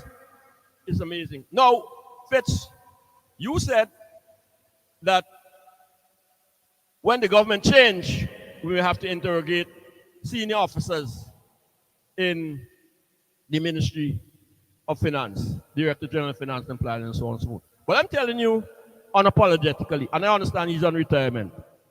If they were working for the private sector, they would have been fired a long time ago. So you wouldn't have even had a chance to interrogate them. Because you can't consistently for 10, 15 years present to a nation state a document that is just under $300 million short, and the directive audit consistently says it is not worth the salt that's on. It ain't happening. And they bring it year after year after year, knowing that you're manifestly dishonest. to your employers, your taxpayers, and to the people. But you must satisfy your master, for want of a better word. So, you have heard me say it before. But Philip, you have never been in an audience with me, and I read it tonight again only for emphasis.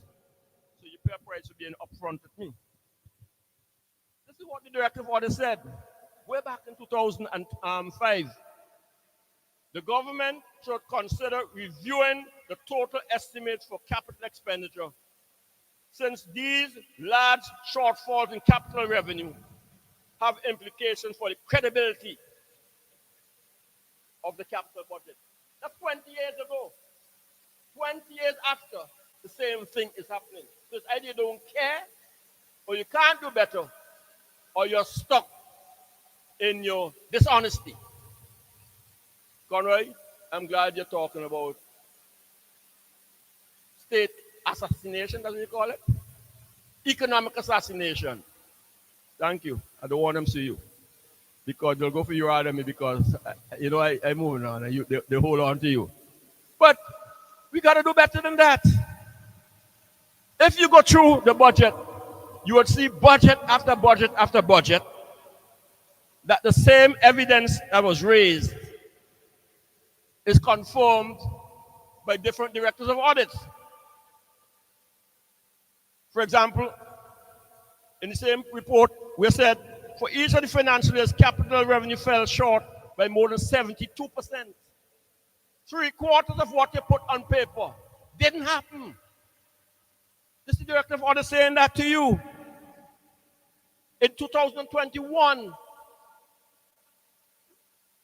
the directive order come back and says, Table 122 shows a comparison of revised estimates and capital expenditure for the years 2017 to 2021.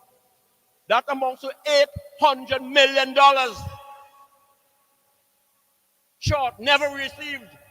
So how the hell they could go forward with these fixed statements? I equate it simple to, and we see it every day.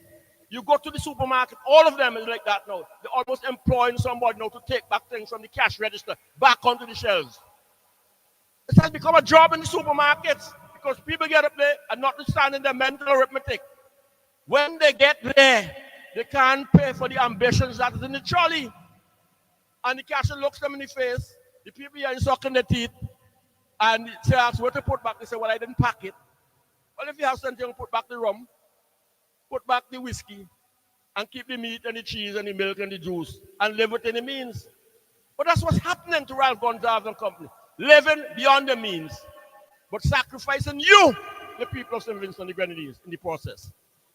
Now, that's not a light matter, because you've heard me speak and Fitz addresses it. But I like the anecdote that I have developed, because that's where we are in St. Vincent and the Grenadines now.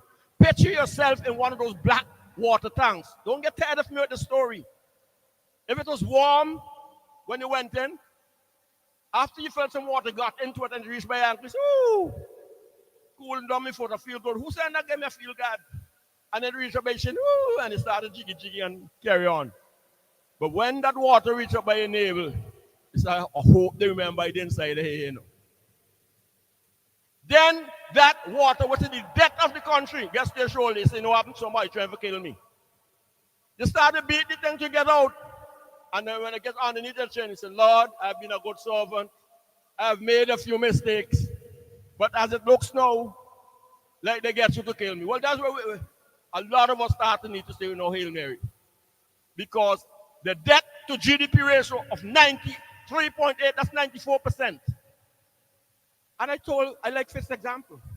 But I broke it down to Kingsley the other night, who caught me on his radio program. Imagine you have a tree in town. A tree. You're selling sugar cake and tambourine ball. Obviously, I've given away myself to have a sweet tooth. And them kinds of things. At the end of the day, you sold $5 worth of sugar cake. Let me keep it simple. $5.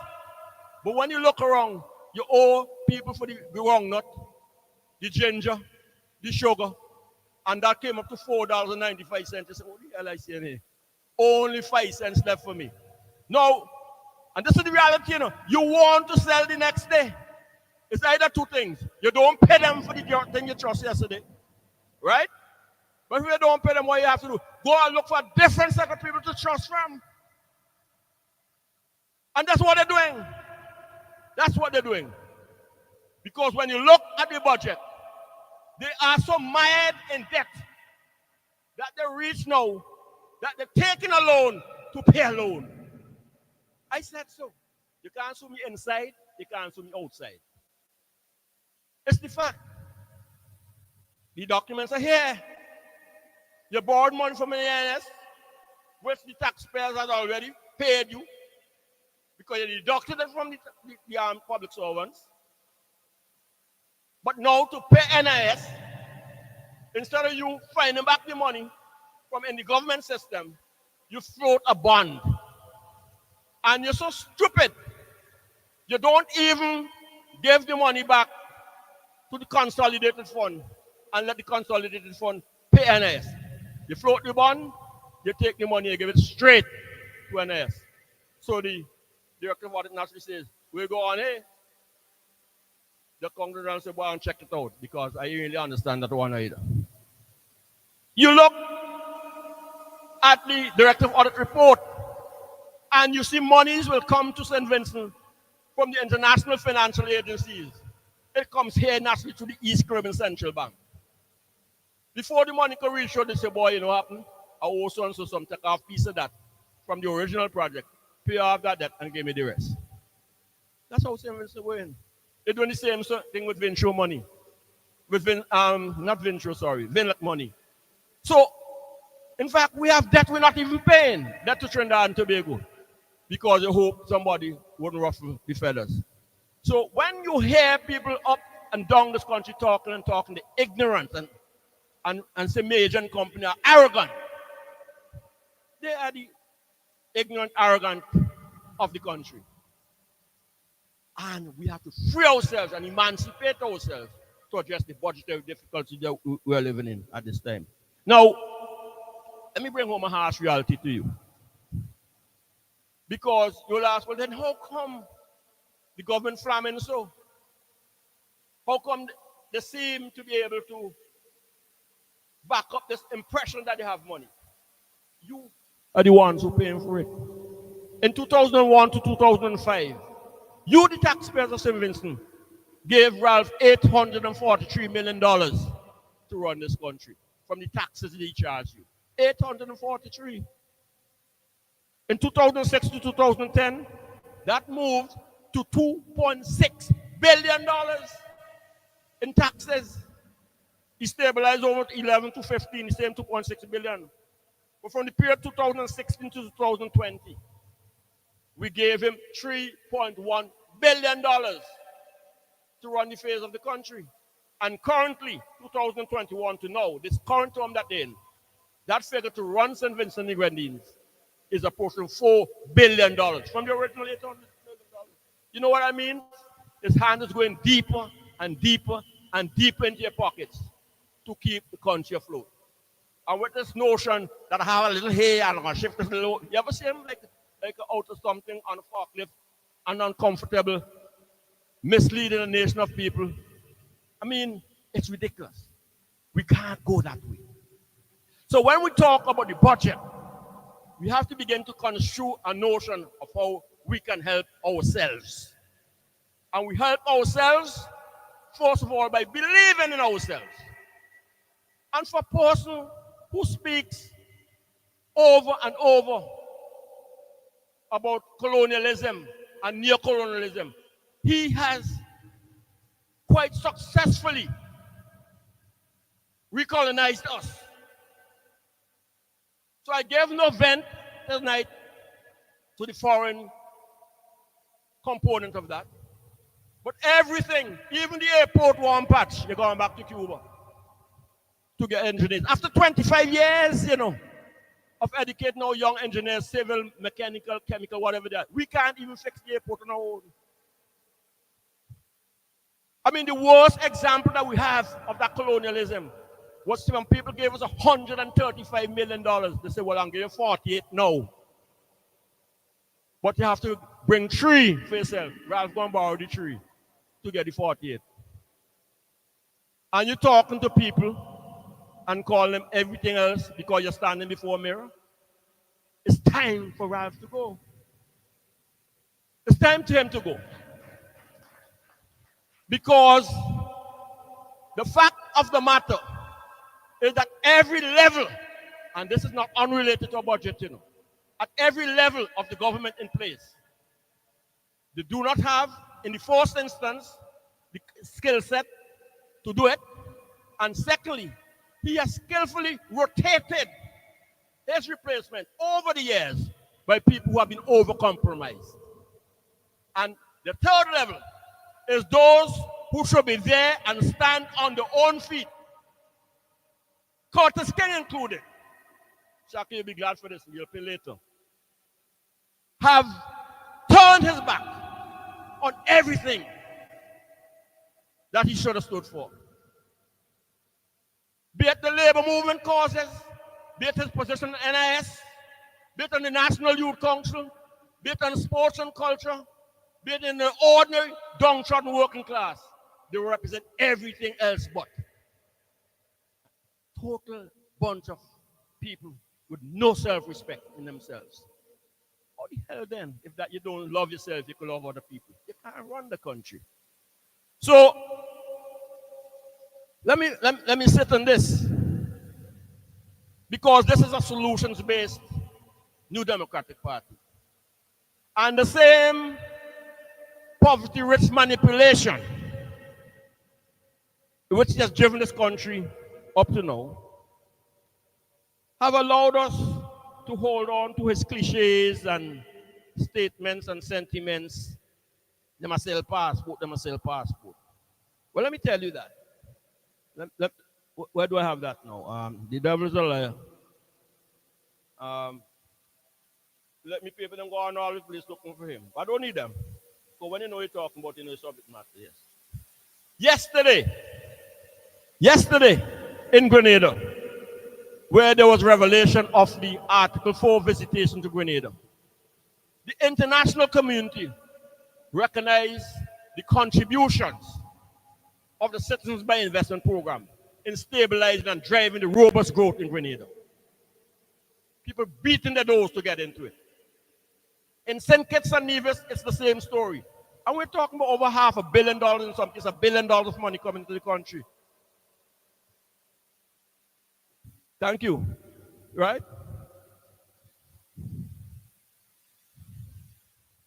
Yes. Thanks for the help. Thanks for the help. So, the governor of the central bank, East Caribbean Central Bank, recognizes how important it is. And this is the only difference he says. Rather than Grenada regulating themselves, and St. Kitts regulate themselves, and Dominica regulate themselves, let us have a regional mechanism that regulates it. But by all means, keep it. By all means, keep it.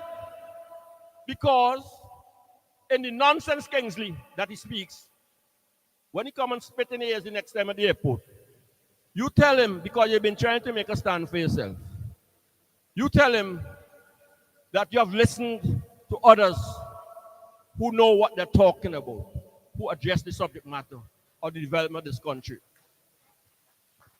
In St. Kitts, the Citizens by Investment Program is now older than the banana industry that we once have here. Everything's for time only, you know. Everything in life is for time only.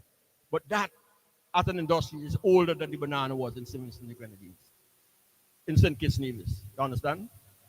And we have to understand and use the facility, not just for budget support, but in the way Dr. Friday speaks about it. When we earn more, you are better in the quality of life. We pay bonuses at the end of the year. You have 2 Decembers. You understand? We reduce the VAT off your back. You understand? That thing that is called old little pension, why some people want to get old fast. Like me. You know? We'll make sure they have a good, fit, and decent living. You understand? We'll take the proceeds of the program to finance and drive the investment to build the new frontiers of a Vincentian economy. So we'll have a development bank once more to make it easy. I close with this, I close with this because we take it as a joke, but this is how the economy is not going anywhere. If you go today into a commercial bank in town, and if you're in this room here, and if you are earning 10,000 US a year, that Camilo said, if you went into a bank and you tick all of the boxes, your economics is right, your accounts is right, your marketing is right, your human resource is right, your IT is right, and the banker looks up to it. Before you leave the door, he call you back. He say, boy, Kishore, tell me something. How you and the government has moved? You know why? Because your project depends on you kiss ass in, lick ass in, Ralph and Company to go forward. That's the semblance we have. We can't have that for our next generation of Vincentians. Shortly this year, and that's how I should have started tonight's meeting. This is the year that the Lord has made. Let's rejoice and be glad in it. Let's rejoice and be glad in it. Because this year is the audit of all audits. Where the people go to the polls and say, we have found you wanting. And you will see in the way that the elections manifest itself. They are fighting to save the skin. That's what they're fighting for. To save the skin. Because once we get in there, and we will get in there,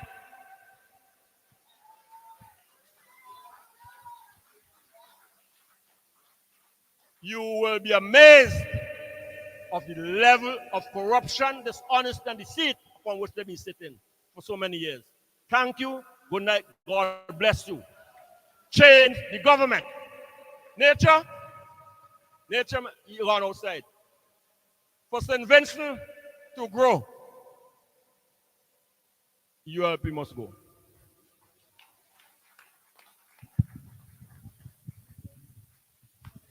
Thank you. Thank you very much. That was, I told you, the people of Central Kingston with the same comment to Sharps and those areas. All they say is more fire. More fire. Ladies and gentlemen, a very quick synopsis of Major Leacock. St. Vincent being a poverty-rich SVG. For relief, he has captured that. And he spoke about an export-led and export-driven economy, improved standard of living. And after many, many years, tonight Sinclair talk about PP.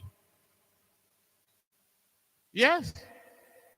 Some people hear PPP and think of the People's Political Party. No, he spoke about a public-private partnership to drive economic growth.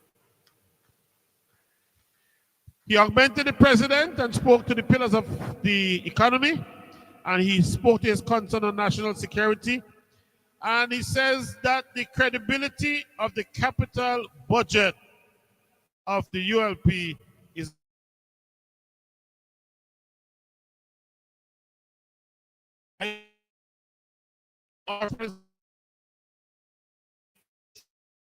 orgasm.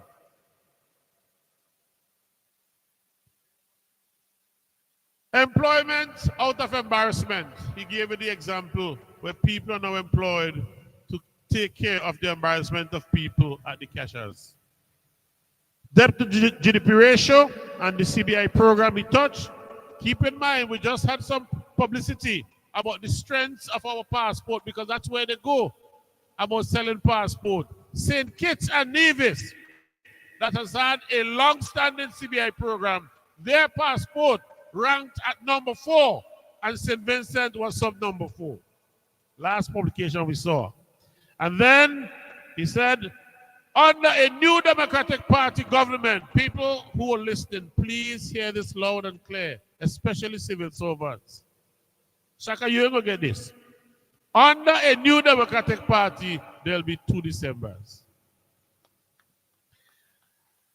Major spoke to the Development Bank and the important role in economic development, and the last point he made was under NDP, meritocracy will be front and center of our development. Put your hands together for Major, the Honorable Sinclair Leacock. Ladies and gentlemen, our time at this platform to speak has been minimized significantly. This is the time where we give you an opportunity to interact with our panelists, our president and political leader, Dr. Friday, and his team at the head table, excluding my good self, will answer your questions. And I am sure that the people who are managing the IT platform will tell us if there are questions from the from the people who are online, so we can get those questions in as best as possible. I don't know what is the ultimate plan. But the microphone, do we have a second microphone for the audience? I would love to think so. So what I will do is that I will pass my microphone as soon as the other microphone goes into the audience. I will keep going so that we engage. And you people who are following us via the social media, you have been lovely. And we were really grateful to have you. Let's give it up for people on social media. You've been with us for a while now, and we're really, really grateful for it. Make sure that you have your microphone in the audience so you will get cracking. And Esteban will come around and you just indicate your hand as you so wish to ask your question, seek clarification, and just try to be as short as possible, please.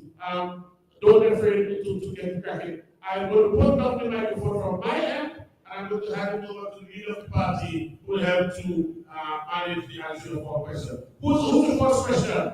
First comment, who's it from? Did I see the hand go up right over there? Where it is? I think, wait, did I see that hand? No, yes, there's a hand in the back. Yes, there's a hand in the back.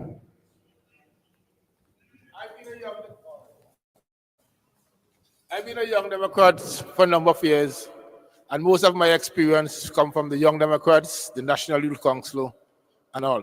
So James, my first experience was in Dominica, having lunch with Sir Eugenia Charles. Does our party ready now to give up the leadership to the young people in our party in order for we to move on? Because, for example, I will trust Kishon and Miss, what's her name from North Windward? And because at the moment, Mr. Major Leacock and our ex-team leader doesn't have a deputy. And they're old, just like I do.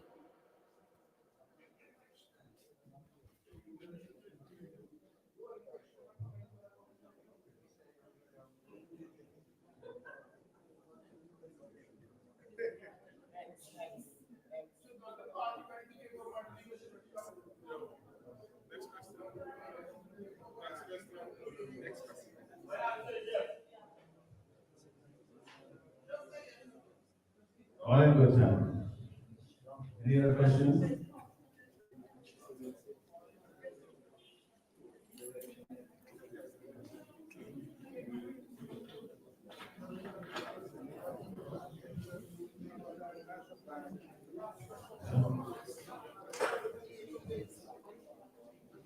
My name is Claude Bascom.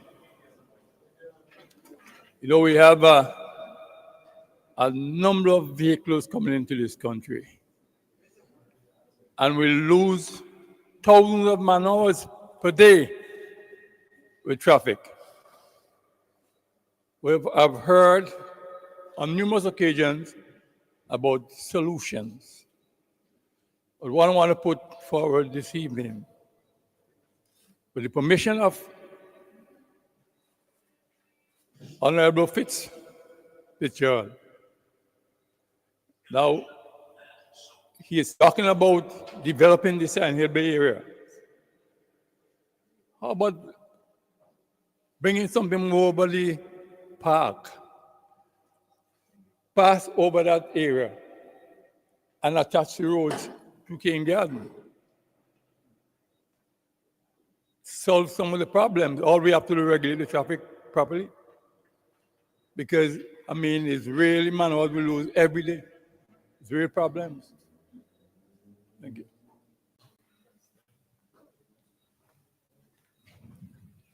Yeah, thank you, Brother Bascom, for that observation as well. And several proposals similar to yours have been made. As a matter of fact, Just this last week, a gentleman came with a very extensive drawing of a proposal that he has to enhance the transportation infrastructure, the road infrastructure, utilizing the Sion Hill Bay area, going around Kenya and so on. I'm not the engineer, but the bottom line is that a progressive, forward-thinking Democratic Party, obviously, initiatives such as those will be more than welcomed and pursued by this party, because you're absolutely correct. I mean, if you look into the economy, transportation is obviously a very critical part of that, effective transportation. So that is something that we would definitely evaluate and with a view to going forward. And of course, suggestions like those coming from yourselves are very much welcome, because we don't have all the answers up here. So I appreciate that. Thank you very much. Thank you very much for your question. Okay, so ladies and gentlemen, you know that time will get very swiftly, and we respect the hours that you spend with us. I'm going to make provisions for four. Okay, we have a hand there. That's what I want to do for. So get it everything now. Yes, sir. Mr. Van, yes.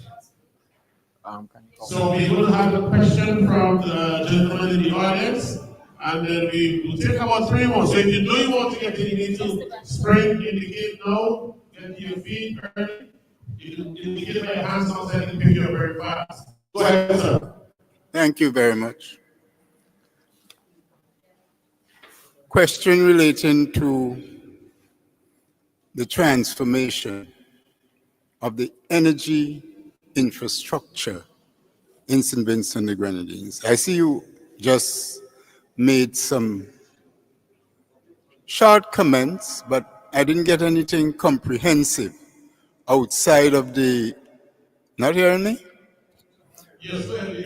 Yeah, I didn't get anything comprehensive outside of the geothermal project and what that transformation would be like in relation to the other aspects of renewable energy. Would you have a proposal, a plan in place? For example, taking out altogether the use of fuels for the generation of electricity. I just want to say there is a resistance by the present administration to advancing renewable energies in whatever form, simply because it might require some decentralization, for example, in the case of solar, okay, away from VINLEC.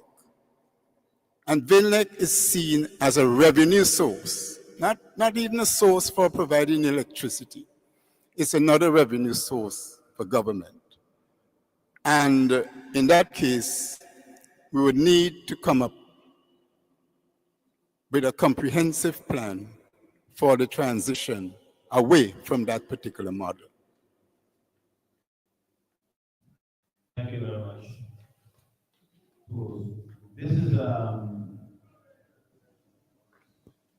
This is an extremely important subject. And I agree with you that in the discussions that we've had from the government and the national conversation hasn't really dealt with it head on. When the government proposed the geothermal project some time ago, it was always a project that had a very high risk of failure. This I got very early from somebody who has a lot of background in this area. It is not to say that you don't have those kinds of projects around the world. I mean, Iceland and done very well at it. But the trouble is that the government, they presented it as though it were panacea.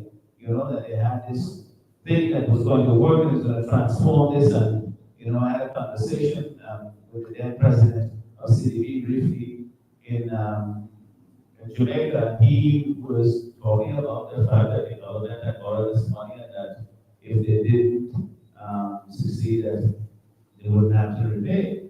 So it was kind of a bonus for the government and respect.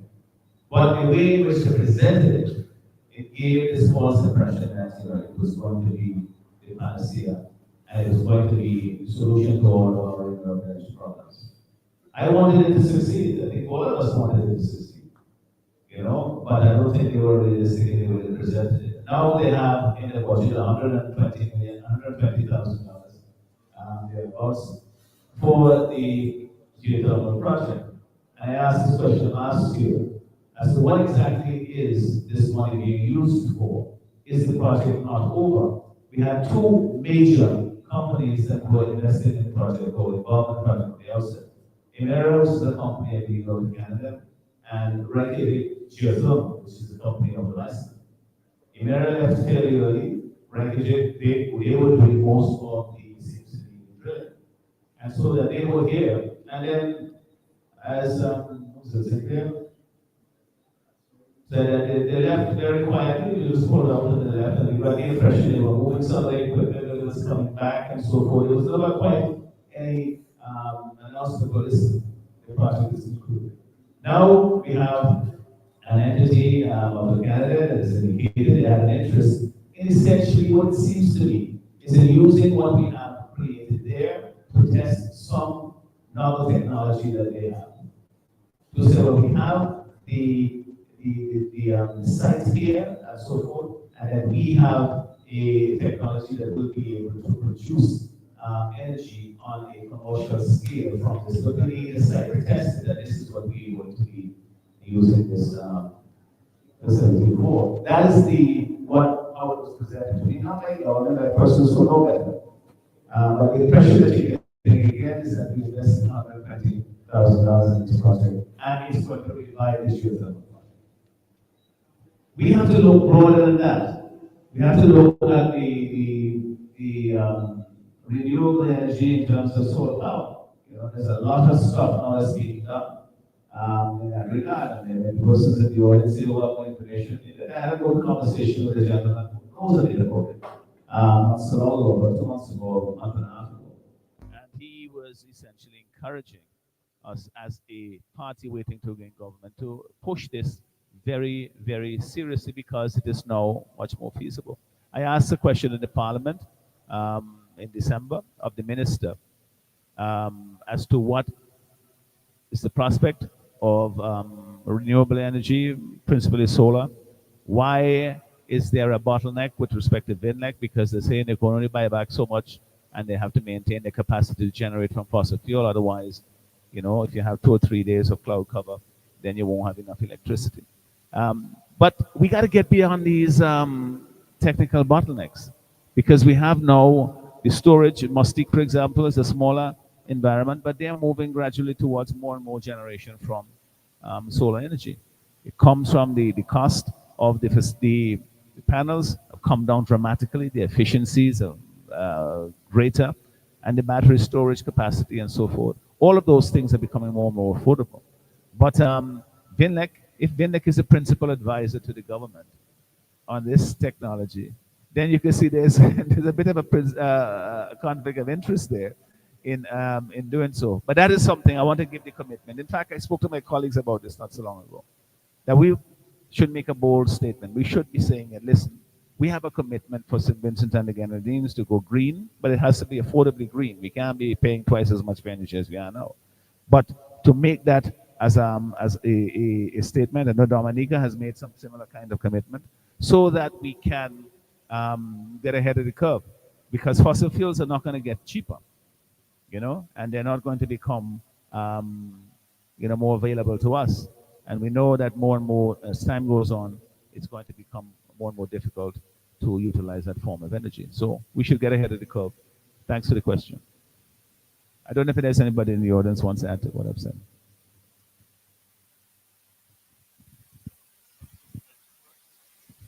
Gentleman to the front, thank you. And after just two. Good night, everybody.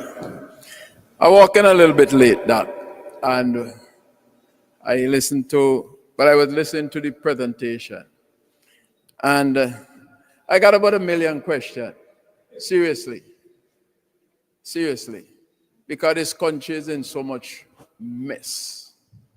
But I had a long conversation the other day with some of my colleagues up in Brooklyn. And we want to see the ULP gone. I don't know if you guys want to see them gone as much as we, including myself. But I want to see them gone. I think they are a disaster to our country and to the future of our country. But we had a conversation about who calls the election in St. Vincent and the Grenadines. And one person present that Dr. Friday said, the leader of the New Democratic Party said that the Prime Minister calls election. And he put it to the Governor General. And I disagree with them. I tell them, I say, well, this is 2025.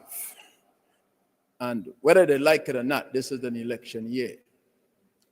And since you guys are ready, my proposal to my colleagues is the New Democratic Party, members of parliament elected, should resign and force, and you will control who calls the election.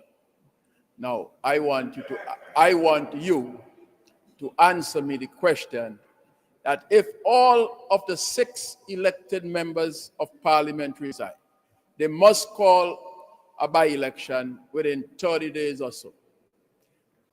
You think they could call by-election in 30 days and then call election this year? I want you to tell my friends in Brooklyn if I'm right or wrong. Well, that's an interesting proposition. But I think you do know the answer to that question. Yeah, of course, if there are seats vacant, they can call elections. 30 days they have to do so. And I said if there are seats vacant, the lawyers you call a by-election within 30 days. That is something that can be done. As to the timing of the election, we want the election now too. We want it more than the government wanted. They're the ones who are dodging it. We say bring it on because the people of the country want to change now. So the sooner it happens, the better. And all of us have to push our voices and press on the government to say, if you're bad, call it now.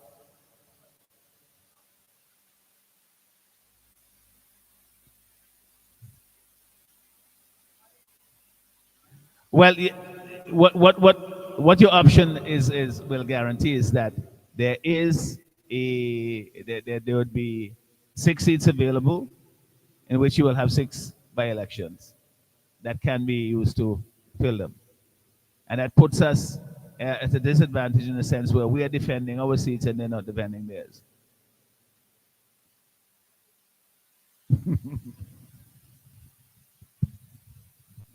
Thank you very much, sir. I think we have room for one final intervention. Who is going to capitalize on it? It's your opportunity to get a question in. And I go once. I am going twice. Did I see a hand someplace? Oh, I'm going 3 times. Yes, there's a return of Van Lohan. So that would be our final question, and we please ask you to keep it short. So wasted, okay, if there's an opening. I just want to make a comment on all the budget debates took place over the last 24 years. The last 24 years. And there's one simple option of the Prime Minister and his party of democracy.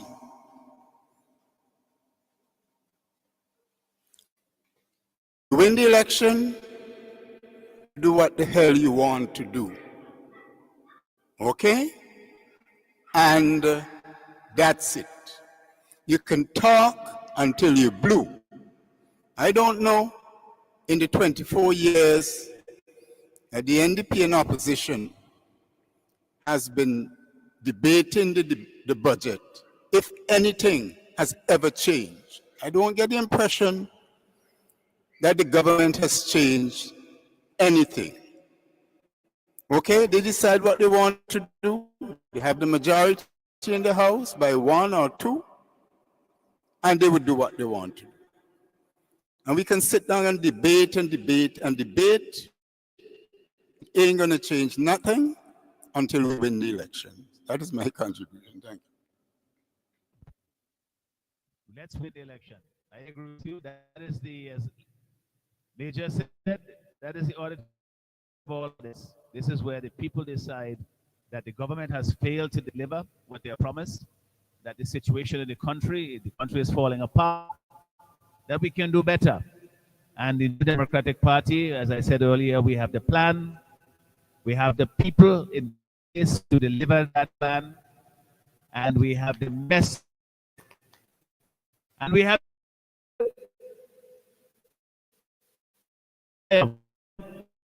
other people who want to see.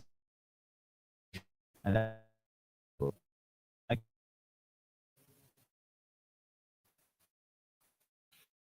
much I'd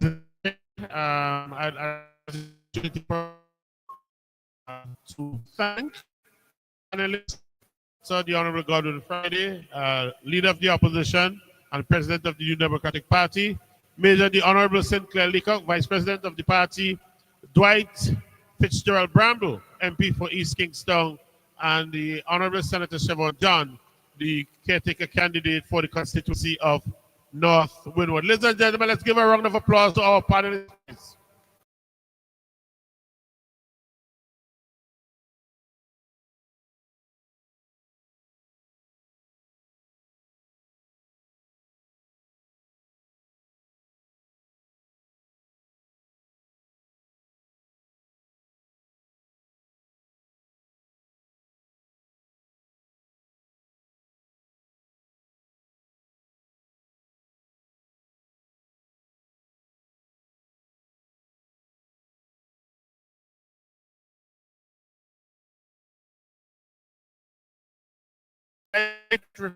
Refreshment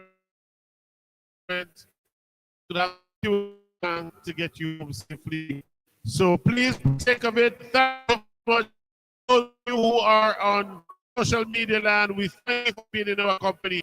Ourselves a great night. Remember, NDP, be ready for that change. Thank you very much and good night.